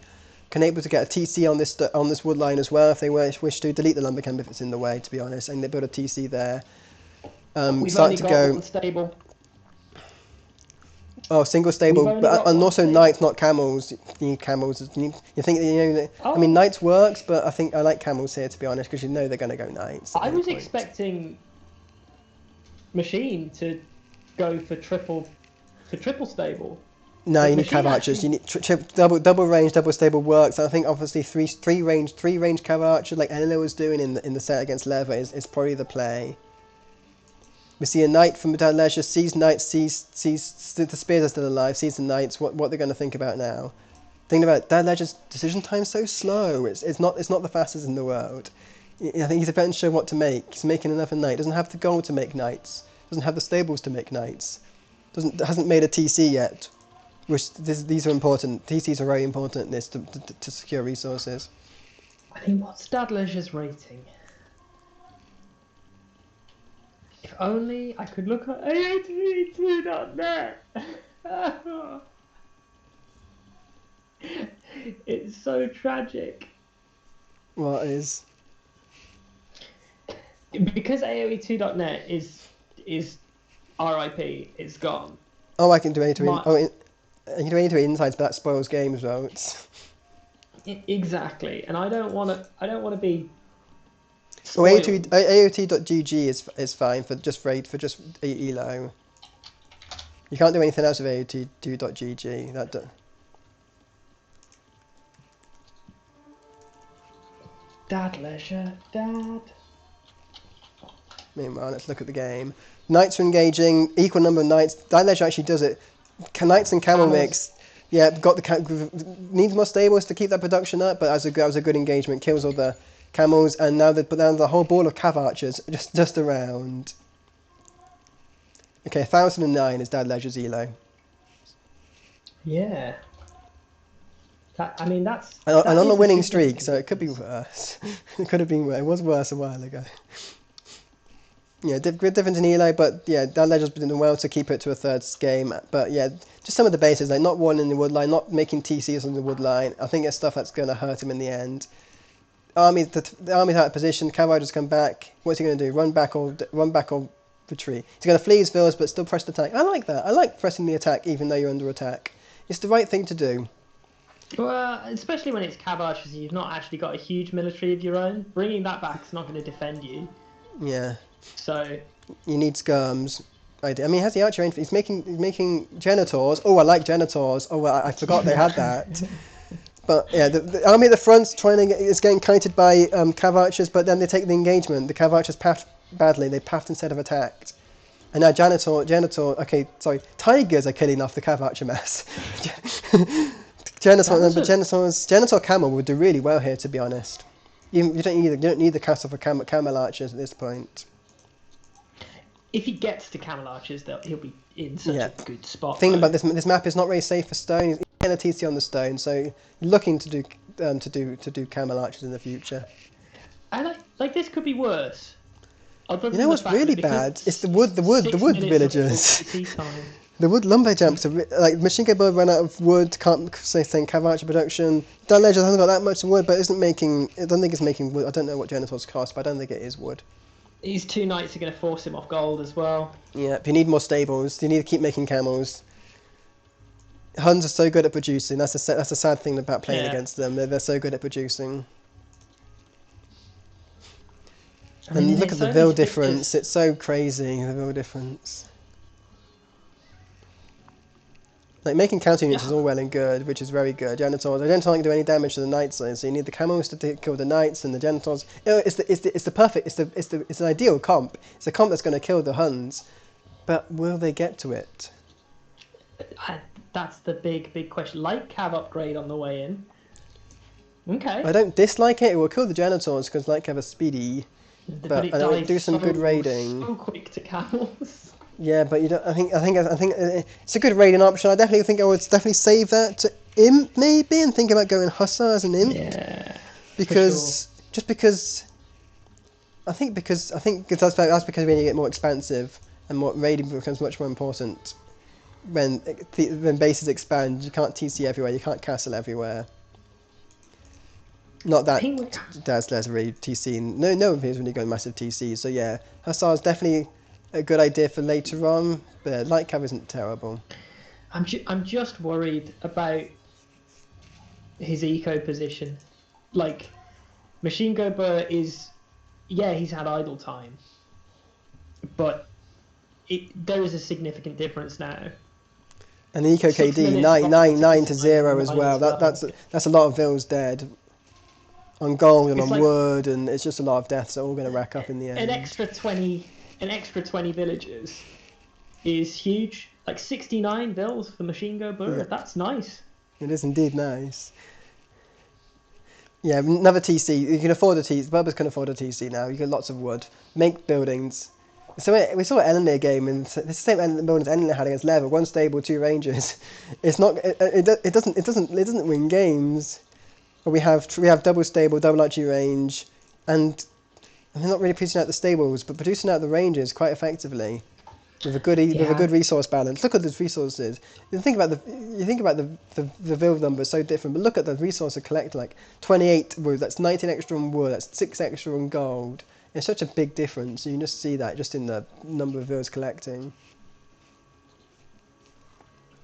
Like clicking through all of the value, and it's quite significant. Yeah, it's double the value almost. Yeah. Like, I mean, I don't dislike. I mean, this number 3 more camels in queue, 2 more camels in queue. I mean, I've waited to take the engagement, but the cav archer's out of position. The camel archer decided to fight a house instead. Yeah. Perfect for you. It's going to do really. It's going to do enough value to scare them off. It's not going to clean. Yeah. Janitor goes down, camels go down, but all the light cav goes down. That was a good engagement. But definitely need to focus on. I mean, I like the upgrades. Scale Barding, like that legend knows the upgrades, just doesn't know how to produce as effectively as Machine Gun Bird does anyway. And also expand. Machine Gun Bird's gone in the west. That legend hasn't seen half the map, to be honest. Doesn't know that there's safe gold beyond that ridge where it's second TC. Doesn't really know that there's safe. I guess there's safe hunt in the back. Doesn't really know anything on the left of this base to any extent. Third TC on the way down as well. Like. Castle almost in play though. Castle is almost happening. Mainly for the Hun player, to be honest. Or an aggressive castle? I think Machine Gun Bird's going to go offensive on that ridge between the two bases, to be honest, I think. Or on that like forward gold. I think that's going to be the perfect place for a castle. He's got the mass to get that castle up. Yeah. I would love a castle sort of like chilling around slightly around that gold area, so it's pressuring the barracks and the stable, just as a push-in point. Yeah, Machine Gun Bird, your Eco KD is so different, but it's enough. It's enough on this game. It's just been enough, and it was all done. It was done in mostly feud and early castle. That's the main thing. Okay, the knights are out of position to the cav archers again. What Machine Gun Bird doesn't seem to be doing is keeping his units together. The ball. Remember, you're against counter comp, so you have to keep the things together. You have to deal with the counter comp as they stand. You have to have the knights deal with the janitors and the cav archers deal with the cannons. Well, the knights go down. The cavalry archers. It's so difficult to say. I know why. No wonder people say CA. The CA are trying to come down and deal with the camels, but the janitors are chasing them. And if a camel gets a hit out, it's going to do a lot of damage. At this point, Machine Gun Bird should run away. It's fended them off. It can run away. It's so little damage. To those genitors. Yeah, but the knights are also in. That's why I think they should run. That's why I think the genitors have to run away, because the knights are just getting free pot shots, and the camels are just chilling by the TC, just having a nice day out of it. Dadlash is there going. Okay, we see the castles go up. It's not as aggressive as I would hoped, but then Dadlash's castle actually defended that against that castle position I was expecting. Get your hands off my genitals, he said. I mean, it's such a good eco to make camel archers, and then you can make that's another production building, which Dadlash needs more production building. So castle has a third production building to make such a good unit, an excellent unit, one of the best in the game. Is a very good opportunity. Okay, so there's now a 43 vil difference. Yep, it's a lot of difference, but yeah, it is a lot of difference, and none of them have died. Every time that Mr. Della's trying to go on attack, it's attacking in the wrong position. It hasn't attacked any woodline. The woodline's the weak part of this game, especially because Dad Leisure hasn't TC'd any of them and hasn't rewalled any of them. Probably because Machine Gun War hasn't rewalled any of them because, well, there's no reason not getting attacked anytime soon. I think this is going to go to him. Machine Gun Bird's probably, I mean, you don't know there's a castle out for Dad Leisure, but as soon as you see a Camel Archer, you do. That's when this gets scary. Like, Machine Gun Bird has such a huge advantage, and if he loses this, 69 bells. If he loses this now, he's going to feel pretty fucking awful. But Camel Archers are so If the castle good. comes in, if the Genitals take the fight, it's not going to matter. They have such a good pierce armor. But at least that forces Dad Leisure to keep the balls together. Dad Leisure did a very sort of Machine Gun Bird thing and not keep the units together. So we see a raiding force of some camels and one Camel Archer. But yeah. I wonder if we'll see the longswords of the horse of Tarkans. I wonder if we'll see those pop up. Tarkans would be great. The longswords on a horse. This would be great. This would be an absolute great fight for those camels. Absolutely shred. The cavalry archers come to defend. The Vills, they could have got a Vill. I got one Vill. Sorry, one Vill died. The Eco KT is now getting in the favour. But now the rest of the force comes in. That's an engagement you want to take, to be honest. Genitors, Camel Archers, Camels, that's the ideal engagement. Just use all your army to kill that. That's going to sweep. That's a lot of... The military's even now. It's 26-28. That's pretty much even. With the imp click up as well. This is a really important castle to protect that wood line. But I don't think Dad Leisure's going to think about going imp. He's not going to go imp until he sees Machine Gun Bird go and panic. Yeah. I agree. But will Machine Gun Bird have any army to go imp with? Will these with the cavalry archers? I would really like him. He's just trying to get this castle up. As soon as this castle goes up, he'll run away. Like, as soon as he's got this area guaranteed. And he managed to do enough damage there. I don't think he lost too many. Still having 23 cab archers on the field is pretty good. Yeah, it's enough. And also, keeping all those military production, like more stables, seems to be 8 stables and a third range. That's a lot of production. That's enough production. These are just single stable, single range, single castle, or double range, single castle. But not producing that day for those ranges. Yeah, I needed that a while ago. Yeah. Doesn't have a university though, so that's why there's no university. Not to think about it. I haven't thought about it. Able to buy up to imp if need be. Definitely will buy up imp in 45 seconds when they realise that the Machine Gun Bird's got imp. Okay, did some market abusing. Not to buy food though. I think it's to sell stone. Yeah, got it. Clicked it. Okay, it's okay. It's good imp. It's a reasonable imp time. But that Cav Archer ball is balling. Yeah, Huns can. The Huns, like Gujaras, can easily tech into all the options. Huns can easily tech into Tarkans. Gujaras can tech into any of their options, any of their cavalry options. So yeah, Maybe we do go Tarkan. It's cheaper to tech into now than Paladin. It's pretty strong. Like, these camels it would be are cheaper good. if you didn't sell all the resources. Hussars in. That's what they've been spending. Hussar. Okay, we see that's a very risky castle. I think it's I don't think you need to do that castle, to be honest. I think you should make Trebs out of this castle first. You know that castle's in Machine Gun Bird because you've seen Camel Archers. So making a very risky forward castle, which... With 3 vills. I mean, luckily Dad Leisure can't see, but just one stroll. Yeah, 3 vill castle, undefended, against an army size of 50 or 30 at the back. And they've seen it. And here it comes. The denial. It's on its way. They see it. I mean, you could afford a chemistry machine gun. You just bought Hussar. You could definitely afford chemistry. It's probably more the power tech than Hussar is. But yeah, the castle goes down. Some Vill kills. That's not bad. More Vills go to panic to build it. Hussars are all going to die. Yeah, Hussars are your raiding unit. They're never going to be your option to deal damage. To Genitor. Dad Leisure's got good army control. I mean, they're doing well because I think upgrades. Yeah.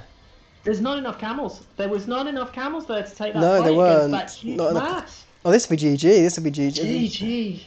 Oh. Yeah, GG. GG's called. The GG was called. Wish good luck. And now there was just before imp. Maybe we waited to go to imp. Maybe imp into GG. But yeah, it's production. We saw that in the other Madness game I cast at Eleanor versus Levitt. Production, didn't have any production buildings. This, no production buildings. And against Huns, that's a death sentence. I know that because Production. I lost against Huns in my set, my most recent set. I lost against Huns because I couldn't afford production buildings. My eco was so tight, I couldn't afford production buildings. But that ledger could here. Production and eco, and it's I a thing mean, that's sort Machine of the Gun same Bird thing. does Production of really well. vills, to be honest. Yeah. Like, to be at this point in the game and not to be over 100 bills is really, really rough. And that 27 minutes 50 TC idle time Yeah, is most of absolutely that huge. was Castellane. It wasn't even because of the extra Yeah, TC times. It was most of them 2 TCs. That was. like really quite painful. And I'm there. I relate to it. Dad Leisure is me in spirit form. But at the same time, even with that, with having no eco, he played really well. Took great engagements. He managed to tech into the right things to keep himself in the game. Yeah. Dad Leisure should be proud of his overall gameplay. Yeah, A Bubba's bit there's his obviously ideal bits to counter learn. sieve. Yeah, Bubba's the ideal counter sieve, isn't it? Yeah, Yeah, did really well, definitely. and really well in the Women's Vikings as well. It's such a good game, Vikings versus Valiant on that lucky water generation. Lucky for the Vikings. Machine Gun, but you're not knocked out, are you? They are. Or They are you? neither have qualified. It was a game towards the Oh, bottom of the set. feels bad. It's so cute that you both played it out though. Well, I think Machine Gun Go had a chance. Machine Gun Go did have a. I mean, didn't really have a chance, to be Oh, honest. I bet Machine Gober would have gone through if I had lost. If I mean, there was if five I had people. There were lost four against people on Zark, 2-2. There were four people on 2-2, and Machine Gun Ball wasn't going through, unfortunately. If you lost against Zark, um, yeah, instead of drawing, if you lost against Zark, did you who won out of you in Machine Go Burr? I beat Machine. Oh, that So mean Machine Go Burr would go even harder. They would lose on tie I breaks. I won on the buttholes. Oh no, no, because you drew tiebreak on challenge is based on how many wins people have gotten. I think. Yeah, so I'm 2-1-1.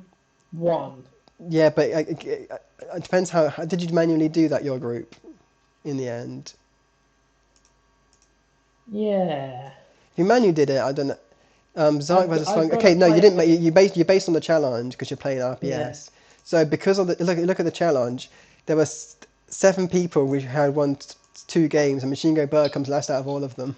it feels Because machine, man. you beat Machine Go Bird, so you have an extra tiebreak on him. You beat, I don't know, Funky or whatever. So I, I someone. I beat Machine. I beat RPS. I lost Oh, you beat to RPS. You have the tiebreak on RPS has 2 tiebreaks on MG. whomever. Zark has 2 tiebreaks on whomever, and then I, Funky and I Don had to Kwan has play.